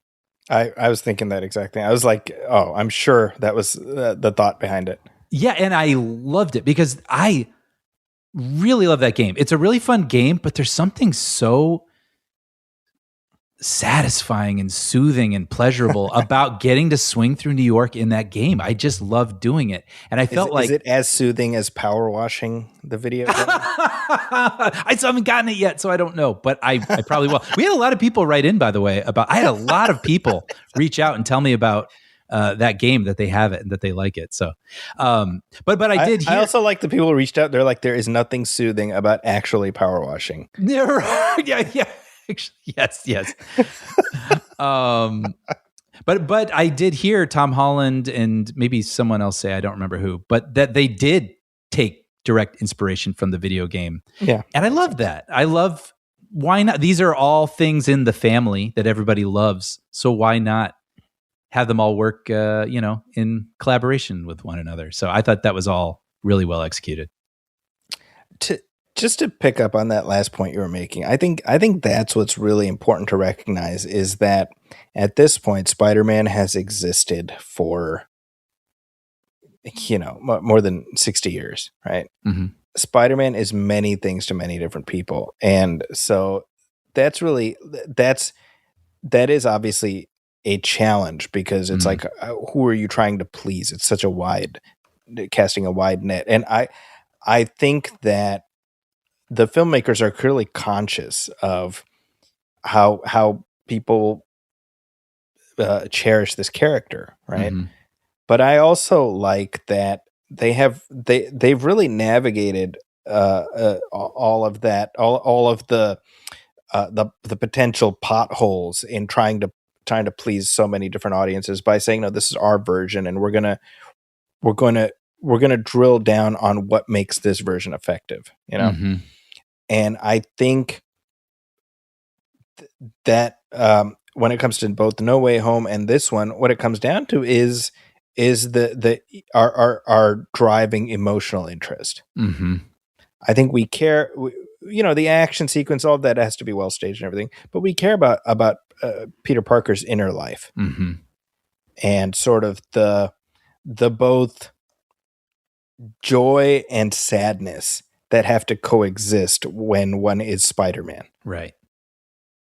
That's a trick, Absolutely. And I mean, it was amazing to me. I mentioned this earlier, but Thursday, the day before it officially opens, every screening was almost sold out. It was really difficult for me to get a ticket. And when I was there, the place was packed. And I mean, it was just, you talk about 4 quadrants, just literally young, old, men, women, and so many people wearing Spider-Man shirts and merch, and so many people. I'd say like every third person had like one of those popcorn buckets or cups or something like that. Like, there's just people really connect with this character. Yeah. And a movie can still drop the ball with that character, but it just goes to show how well they've done that. Here we are with the 4th iteration with this guy, and everybody's showing up at 12 noon on a Thursday wearing their Spider-Man shirts, packing out theaters.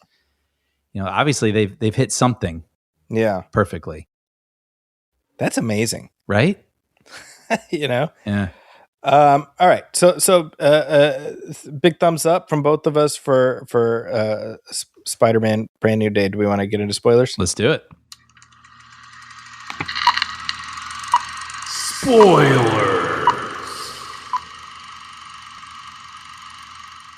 So right up top, this is something I noticed on my second viewing, is that the Marvel Studios logo itself becomes part of the storytelling. Which I don't know if you caught this. Yes, I did. Well, thanks to you, actually. Yeah, and again, I did not pick up on it the first time I saw it, but when normally the way the Marvel Studios logo works is you see there's like script pages and then concept paintings and then clips from the movies that are shown in the logo. And what they do here is the script pages are actually from Spider-Man No Way Home. As Spider-Man is telling Doctor Strange to cast a spell that's going to make everyone forget him. So those are the script pages. And then we see the clips from the previous films within the Marvel logo, and you see Peter with MJ and Ned, and he disappears from these clips.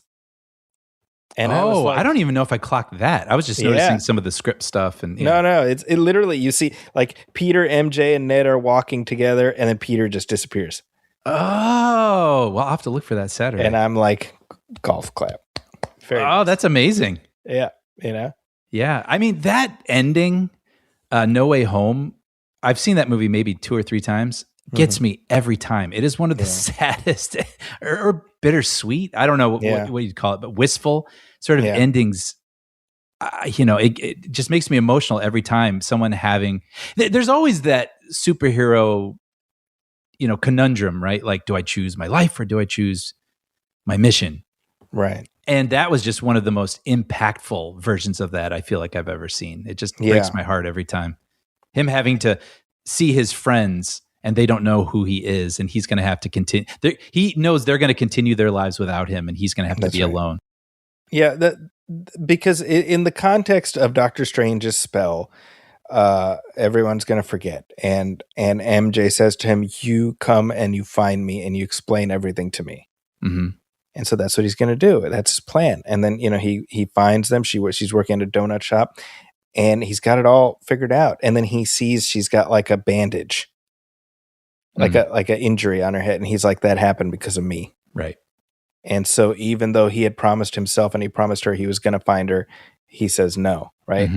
He makes the sacrifice. Yeah. Right? It's the it's the Dark Knight. It's all that, and that's I think that's the reason these stories resonate. So this movie, I think it had a challenge where, like, how do you preserve the emotional authenticity of the ending while moving the story forward? And we'll talk about the ending in just a bit, but I really love how we navigated the journey, from the end of the previous one to the end of this one. And in many, I mentioned Spider-Man 2. It reminded me so much of Spider-Man 2 because I think that's the reason that movie always sticks out to me, because it really puts us in Peter's mindset of just the isolation and loneliness that comes from doing what he does. I also think so. I'm a big Punisher fan. Oh, okay. Yeah. Huge Punisher fan, and I've been a fan of him since I was a little kid. I've got 15 volumes of Punisher comics bound on my shelf. Wow. So I've always loved John Bernthal as Frank, and when I heard he was in this, and then I saw him in the trailer. They have the opening scene where he's in the chase. I was like, oh, that's like the extent of what he'll be in this movie. Okay. I was like, it'll just be a cute walk on, like, hey, this, if you know, wink, wink, So I was delighted that this is like almost like a two-hander with Spider-Man and the Punisher. And they're such a fun pair. Dude, they are great together. Yeah. And I have to imagine this sprang from the fact that Tom Holland and John Bernthal are just like buds. Yeah. And so once Tom Holland was in a place where he had a little bit of juice, he's like, I want my buddy in this. Yeah. Oh, yeah. I'd like to think that. You know, I think it's, if you notice, they never call him the Punisher in this. Oh, yeah. Just Frank.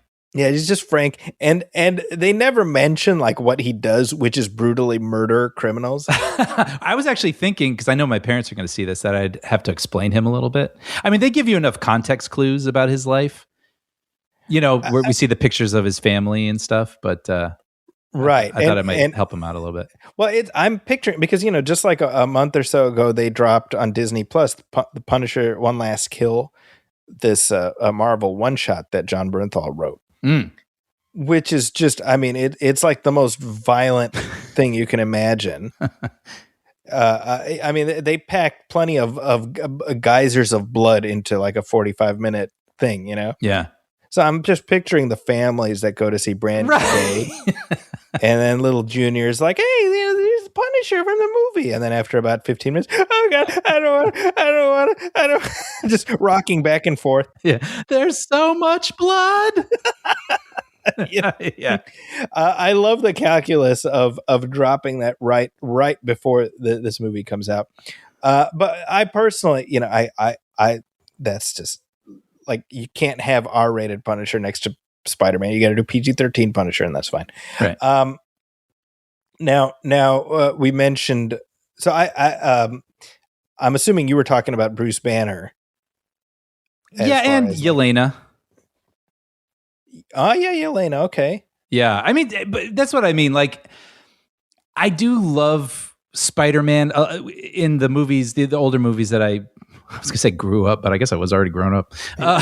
With, you know, they're very much like personal stories and the people in his world and this kid in an extraordinary circumstance that, you know, invades his world or whatever, or someone in his life turns into a villain and he has to grapple with that. And here he has these interesting different resources, and it's like he's got to, you know, go visit this character from that movie. And I was like, I'll probably have to explain Yelena to my parents, you know, and they haven't seen like Thunderbolts and stuff. Doubtful. They went all the way through, and they would like Thunderbolts. No, I think so. They went all the way through Endgame, and then they noped out after that. Just the stuff didn't. I don't know. Actually, I'd be curious to ask. I get it. I mean, that's indicative of the broader problem Marvel has had, right? Yeah. Yeah, well, but when she showed up, there's a little part of me that was like, oh, all right, like we gotta go stop and visit this person, and then she's gonna have to explain her world a little bit, and then like a little drab for another movie. But I don't think they really did that. Not with Yelena, yeah. No, I thought actually it was pretty good. Well, and even with Banner, I would say, because what he is experiencing and the conversation they have is relevant to this plot. I mean, Hulk getting involved in the action later, take or leave, frankly, but I think as long as you're going to do that, and like I was saying, that's just something you have to do now. See, but you know what? I definitely agree with part A of what you're saying, because the conversation that Peter has with Bruce, like that's obviously directly relevant to this. But even the second half, it actually is entirely applicable with this story, right? Because remember, the villain, who we'll talk about in a second, is using the Scorpion to try to get in. Right, they're trying to get into damage control. So initially, it's let me crash this tank in here. Spider-Man stops it. Okay, let me use Scorpion. Spider-Man stops it. Well, who won't Spider-Man be able to stop? Yeah, that's true. Right, that's true. That was the whole thing. Now, what's interesting is that they seed the future developments for the Hulk by virtue of his appearance here. Because, you know, initially it's Banner in his Hulk form is being mind controlled, but then Savage Hulk reemerges, and Savage Hulk has been kept pressed down for since Endgame, and now he's not staying put anymore, right? Right. So in other words, we've established a new status quo for Hulk that presumably is going to play out later, but that's not the important bit when it comes to this. There is a story reason why the Hulk gets involved. Yeah. Yeah. And by the way, I mean, that hopefully I was clear earlier. Like, I do feel like for doing that and bringing all these other people in, I thought it was really well done. I mean, they did feel well. And going to the Yelena scene, I mean, he needed this information. He goes to this bathhouse, which he calls her office. And what I liked about it was it wasn't just like, okay, I need some information, and then they have some sort. Well, thank God they didn't have a fight, and then for 4 minutes, right.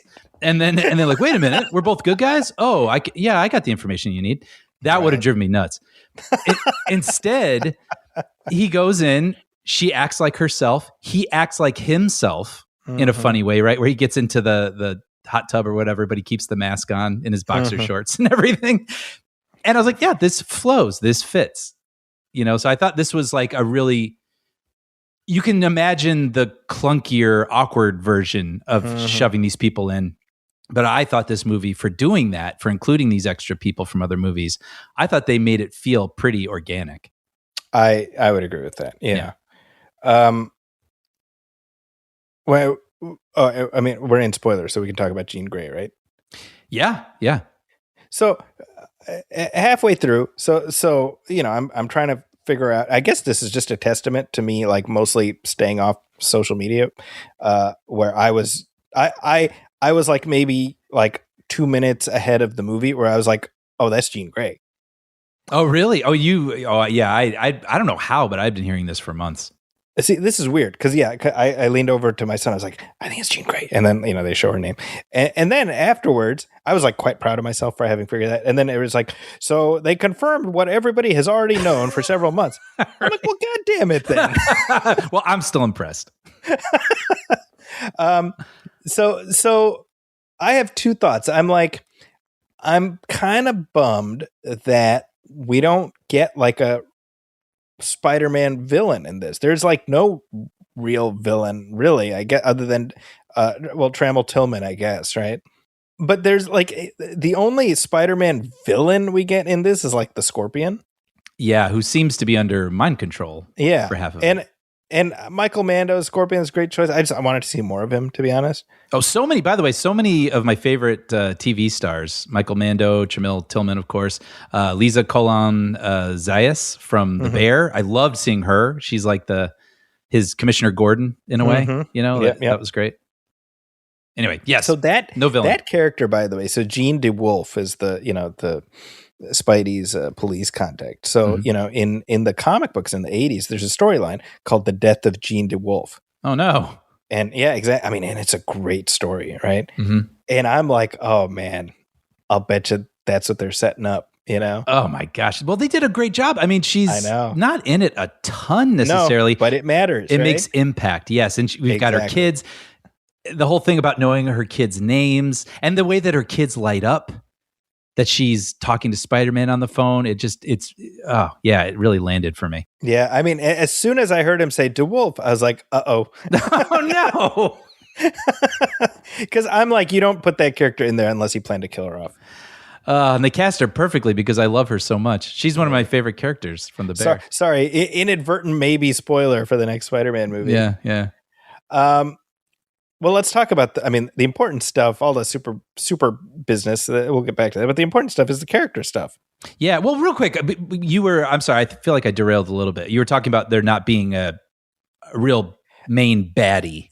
Yeah. So on the one hand, you can say, well, that sucks because it's like, oh, well, Spider-Man 2, that's the Doc Ock one. And, Spider-Man 3, that's the Sandman, whatever.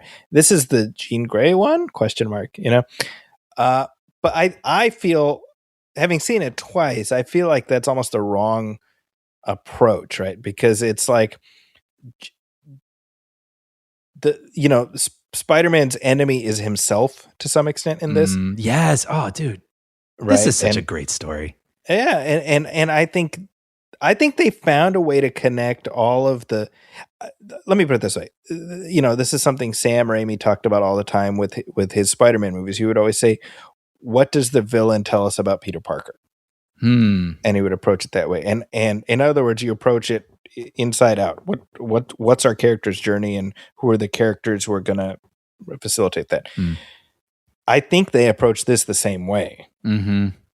And so as far as Jean Grey being in it, you can point to it and be like, oh, X-Men, Easter eggs and this and that. And I don't think that's invalid.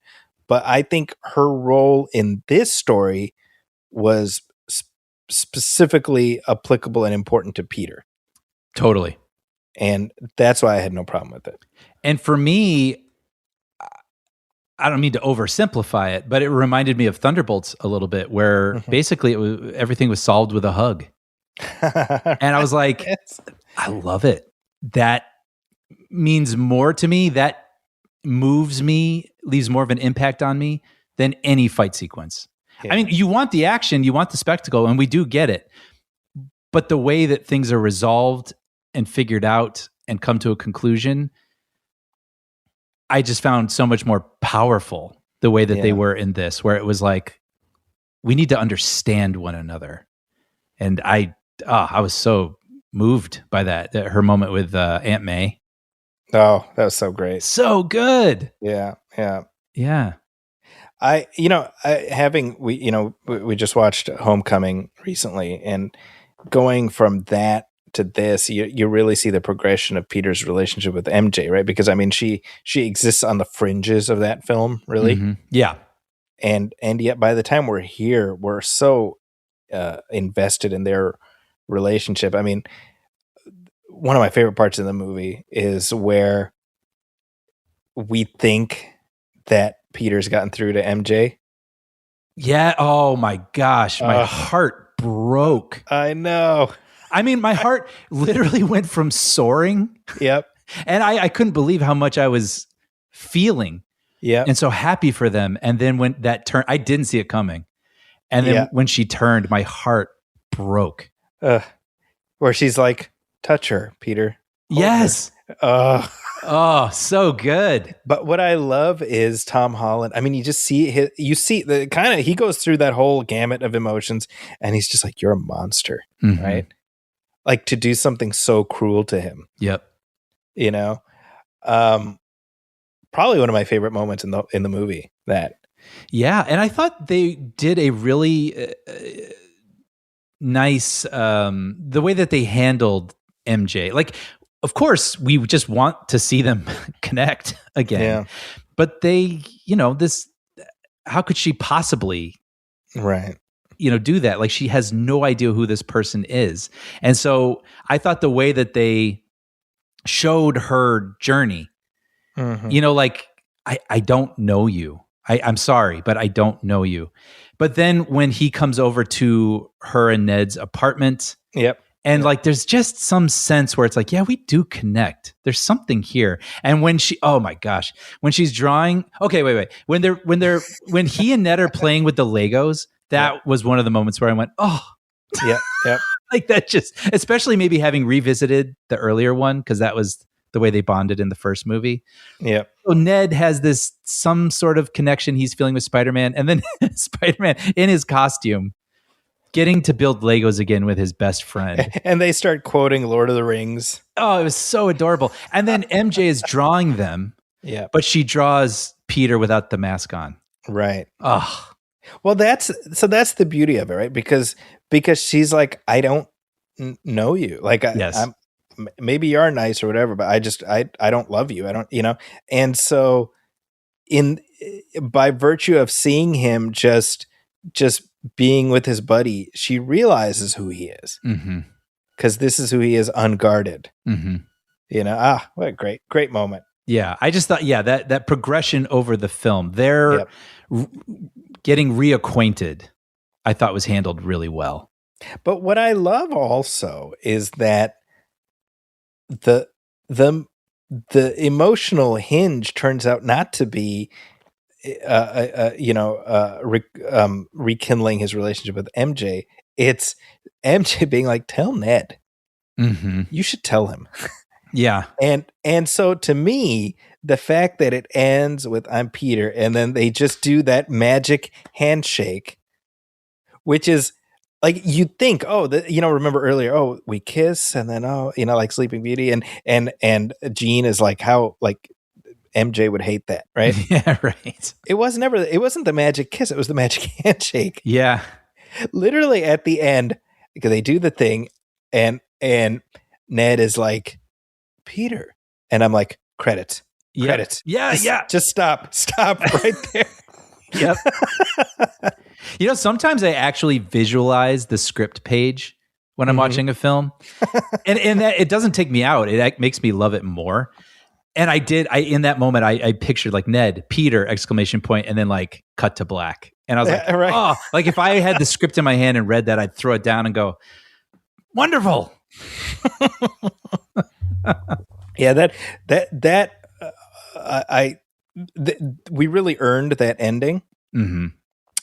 The other thing, actually, speaking of endings, the whole bit with the hospital. Yes. First of all, the Punisher, like just all of that, everything. Where the fact that the Punisher brought him to the hospital, he's waiting for him. He cries. Yes. Well, and seeing him carry, Peter's limp body. Yeah. That's really emotional. And then, seeing him cry in there. And then, now he's just a boy. It's sort of like is that Spider-Man 2 where he's got the mask off in the subway and everyone's like, he's just a boy. Yep. And so Frank is like, like you're kind of what I pictured. Yeah. You're like, a good kid. You're just a good kid. Yep.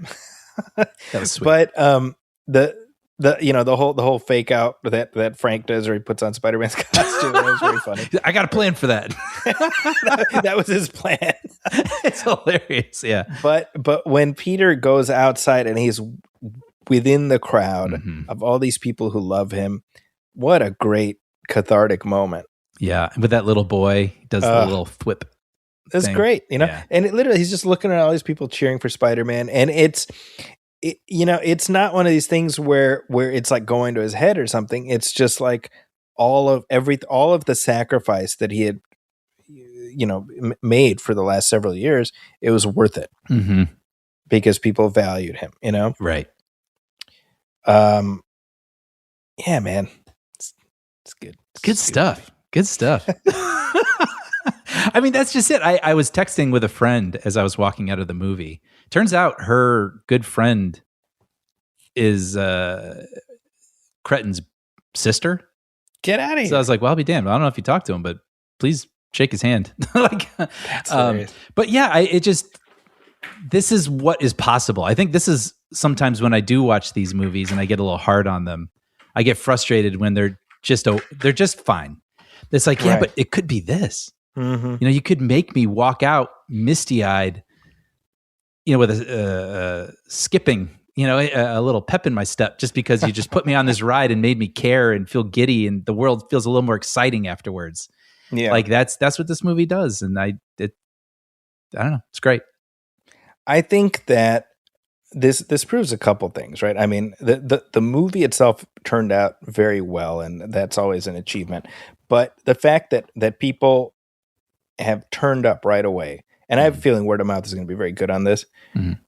It shows like you've got a unicorn of a franchise these days, where Spider-Man movies tend to do well, and because of that, I hope they learn the right lesson, which is go deeper, not bigger. Yes. Because that's what people will respond to.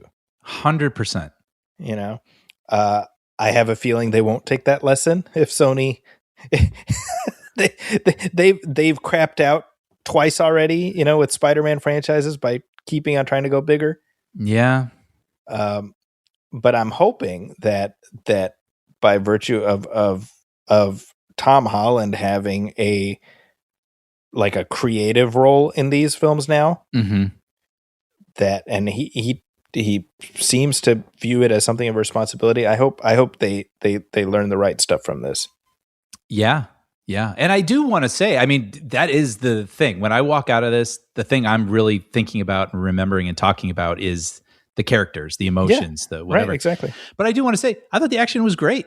I brought this up during the Homecoming commentary, but it never ceases to amaze me all the creative ways they find to have, Spider-Man use his webs and trap people, and like, okay, he's going to be halfway upside down over here and then pull this thing over there, and then this thing's going to come around and trap this guy against the wall. Like, it's so inventive and fun and delightful to watch.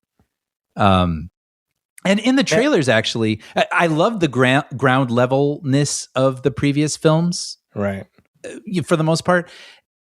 And so when I saw this trailer and I saw the hand, I was a little like, okay. So wait, so there's going to be like ninjas now? And is this going to feel a little removed from what I love, the ground levelness of Spider-Man from the previous films? But I didn't feel that at all. I thought it all fit nicely into the feeling of this universe. Yeah.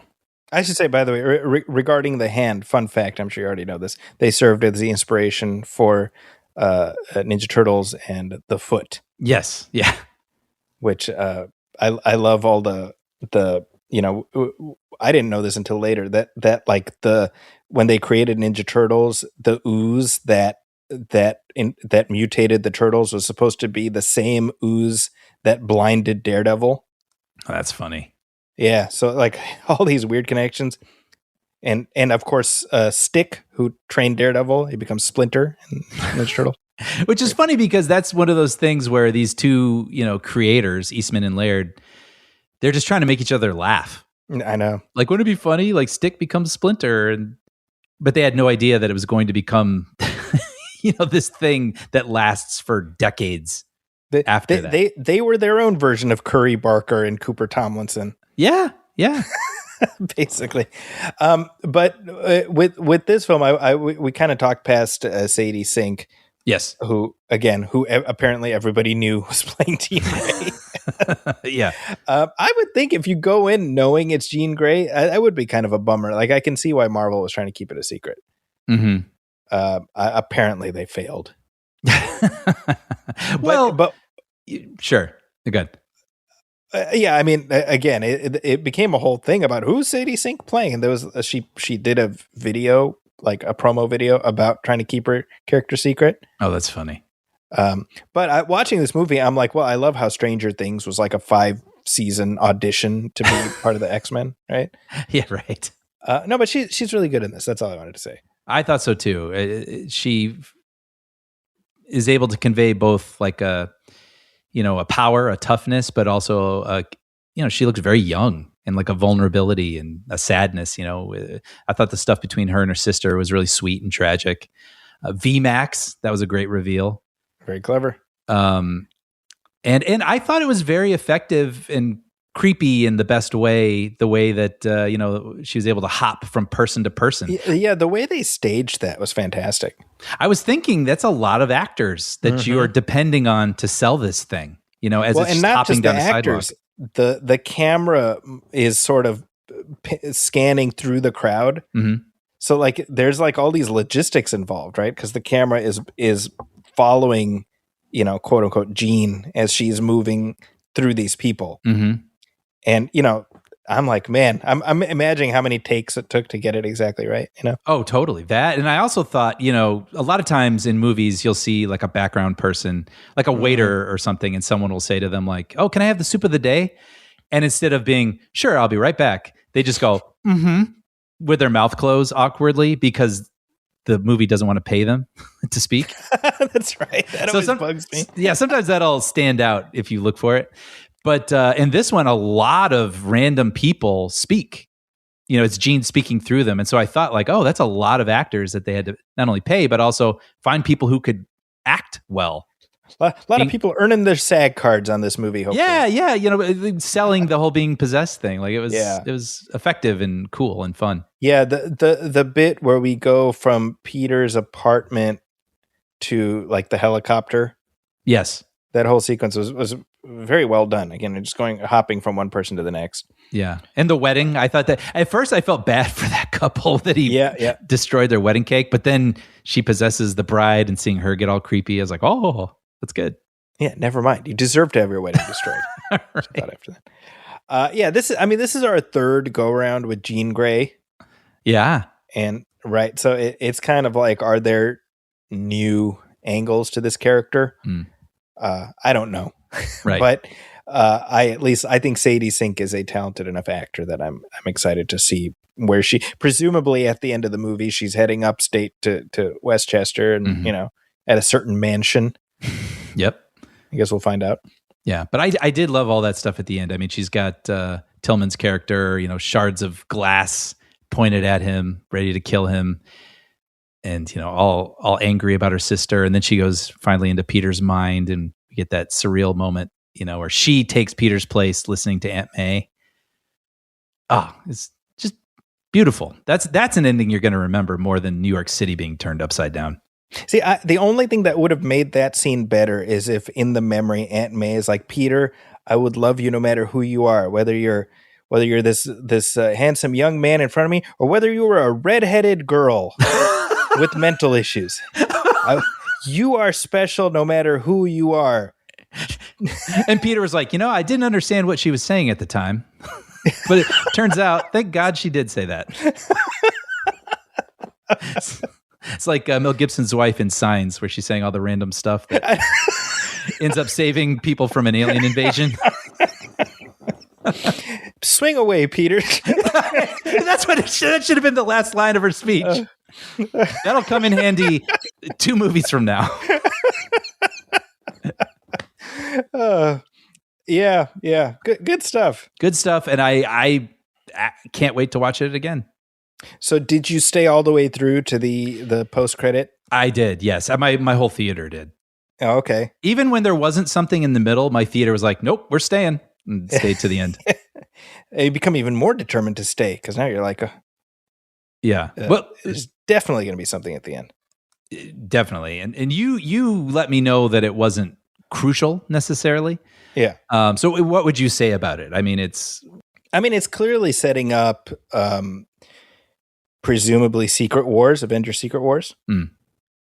So my interpretation is that, I guess this is potential spoilers for Doomsday, and I only because of the comic book, so I can't say what's going to happen in the movie. But do you want to hear my thought? I do. So, I mean, I was going to say this is the thing where I can't wait to sit down while you pull up a stool and explain some comic lore to me. But yeah, fair warning, if people aren't interested, just skip ahead a little bit. So so there's 2 Secret Wars storylines. There was one in 1984. Okay. And then there was another one in 2015, I think. So the films that are coming up are based on the 2015 version. And basically the very, very, very short version is that Dr. Doom instigates a multiverse. What do they call it when they all converge with each other? There's a term, right? Incursion. Okay. And basically the multiverse ends up getting destroyed, and Dr. Doom pulls together pieces from the multiverse into one planet called Latverian. Okay. Or Battleworld. And he rules over Battleworld for 8 years. This is in the comic. Mm-hmm. So what we see, and then on the other side of that storyline, we have the multiverse is reformed. And so essentially you have a soft reset of Marvel where certain things are changed and certain things are not changed, and you're able to continue on. So that's what I suspect is going to happen on the other side of Secret Wars. Okay, so that tracker showing Spider-Man in space would be on that planet. That's my guess. Okay. Right. So in the comic books, right, that was how they ended up putting Miles Morales on the main Marvel Earth, because initially he was in a different universe. Okay. After Secret Wars, it allowed them to kind of tweak a few things without just starting over from scratch. Okay. And so when we look at like, how is T'Challa Jr. a grown up? Well, I think, in the comic books, Dr. Doom rules Latverian for 8 years. Mm-hmm. So that would allow for that, right? Got it. I don't know if that's what they're going to do, but certainly when we see the little spider tracker go from Queens to somewhere in deep space, that to me is, okay. So that means that Spider-Man is going to be in Secret Wars for sure. It's funny. See, this doesn't ruin it for me. This makes me more excited. Like, I just wasn't seeing what I needed to see to feel excited from the trailer. But this stuff, I'm like, well, I got to see that. Right. And I understand them not wanting to. They know you're going to show up, so they don't want to give anything away. But that's the stuff that makes me like, well, I want to see how that plays out. Yeah, so I'm curious. Like, I feel certain he's in Secret Wars. I don't know if he's going to be in Doomsday though. That I'm curious about that. Yeah. But yeah. So there we go. Spider-Man Brand New Day. Very, very good. So the previous 3 films, they are called the Home Trilogy. Okay. So I'm kind of like, are we starting a new trilogy? And is it the Day trilogy? So like the next one is Same Old Day. The third one is I don't know, Independence Day. Deo. There you go. Right. Or is it the brand new trilogy? So the next one is Spider-Man Brand New Bag. Right. And then I don't know, brand new something, there's options. Either way, I hope Destin Daniel Cretton stays in the mix. And of course, I hope Tom Holland is not going anywhere. Tom Holland has said that his goal is to, before he leaves, to bring Miles Morales into the MCU. Which I know will be great. But I also don't want to see Holland leave too early. That's the thing, right? Because like Holland, what is he, 30? I think he just turned 30. Yeah. So is he going to want to play this character till he's 40? Probably not. Right. So you figure, let's say he's got about 5-6 years left. Well, and I hope they do it. And you wonder if then, 15 years from now or whatever, if he comes back as older, grizzled mentor Spider-Man. Yeah. I wonder if that's on the Marvel's roadmap to 2042. That's a tough one, right? Because I think that Spider-Man, Peter Parker, you can't retire the character. Mm-hmm. So if Tom Holland moves on, I mean, you got to recast, right? Like, that's the tricky thing when you have this unending timeline. Yeah, that's been going since 2008. Man, crazy. Yeah. One thing I will say also, I went yesterday with my second one. He's going to be 18 in a few months, and my daughter, she's 9, and she's been waiting all week to see it. She's like, Thursday we're going to see Spider-Man, right? Yeah. And I was like, man, she was born almost 10 years after the MCU started. Wow. And she's just as invested as, you know what I mean? So it's like all of this stuff about MCU fatigue and stuff, I believe it is real. Yeah. But I also believe that the emotional connection people have to these stories cannot be undervalued. Oh, totally. I think the juice in their best films, still works. Yeah. Yeah. And as we're getting set up for Doomsday in a few months, I mean, I'm certainly now like, okay, I want to do a rewatch of like all the post Endgame stuff. Many of which I haven't seen at all since they first came on. Right. So I'm actually curious if how that'll, change my viewing of them or not. I don't know. Mm-hmm. Anyway, that's me. Any last thoughts from you? No, just it's fun seeing how beloved Spider-Man is. Like I was saying, I mean, everybody there was so excited wearing Spider-Man shirts and everything, and it's amazing that they continue to handle him so well. Another great movie. So yeah, makes me happy. I agree. Let us know your thoughts on Spider-Man Brand New Day and your thoughts on our thoughts. You can email us at moviefilmpodcast@gmail.com. You can also hit like on our Facebook page, facebook.com/moviefilmpodcast, and message us there. As always, please go to Apple Podcasts, leave a review, leave a star rating. Every little bit helps. And if you're listening to the show on YouTube, please hit like, hit subscribe, and leave a comment there because we do read those on the show as well. Hey, we also have a Patreon page, Brian. Yes, if you head over to patreon.com/moviefilmpodcast and hit subscribe for only $5 a month, you'll find every commentary we've ever done, every episode moving forward, absolutely ad-free. We also have bonus conversations, which we referenced, I think, a couple times during this episode, where we talk about trailers and movie news and all sorts of things that don't fit into the already stuffed episodes we're doing right now. Our free feed will always be available, but this is our way of providing what we believe is the most satisfying way to enjoy the show. No ads or interruptions randomly butting into the conversation. Plus, your subscription goes a long way in helping to support us and helping to sustain producing the show. So if you're interested and able, please head over to patreon.com/moviefilmpodcast and subscribe. We'd be very grateful. There we go. And if you're looking for me online, you can find me on social media at Zacky's Corner. That's ZAKIS Corner. You can also read my reviews at the San Francisco Chronicle and also at The Wrap. What about you, Brian? You can find episodes I've written of Puppy Dog Pals and Young Jedi Adventures streaming on Disney+. And with that, on behalf of my partner, Brian Hall, my name is Zachy Hassan. This has been Movie Film 348. We'll catch you next time. Thanks, everybody. Welcome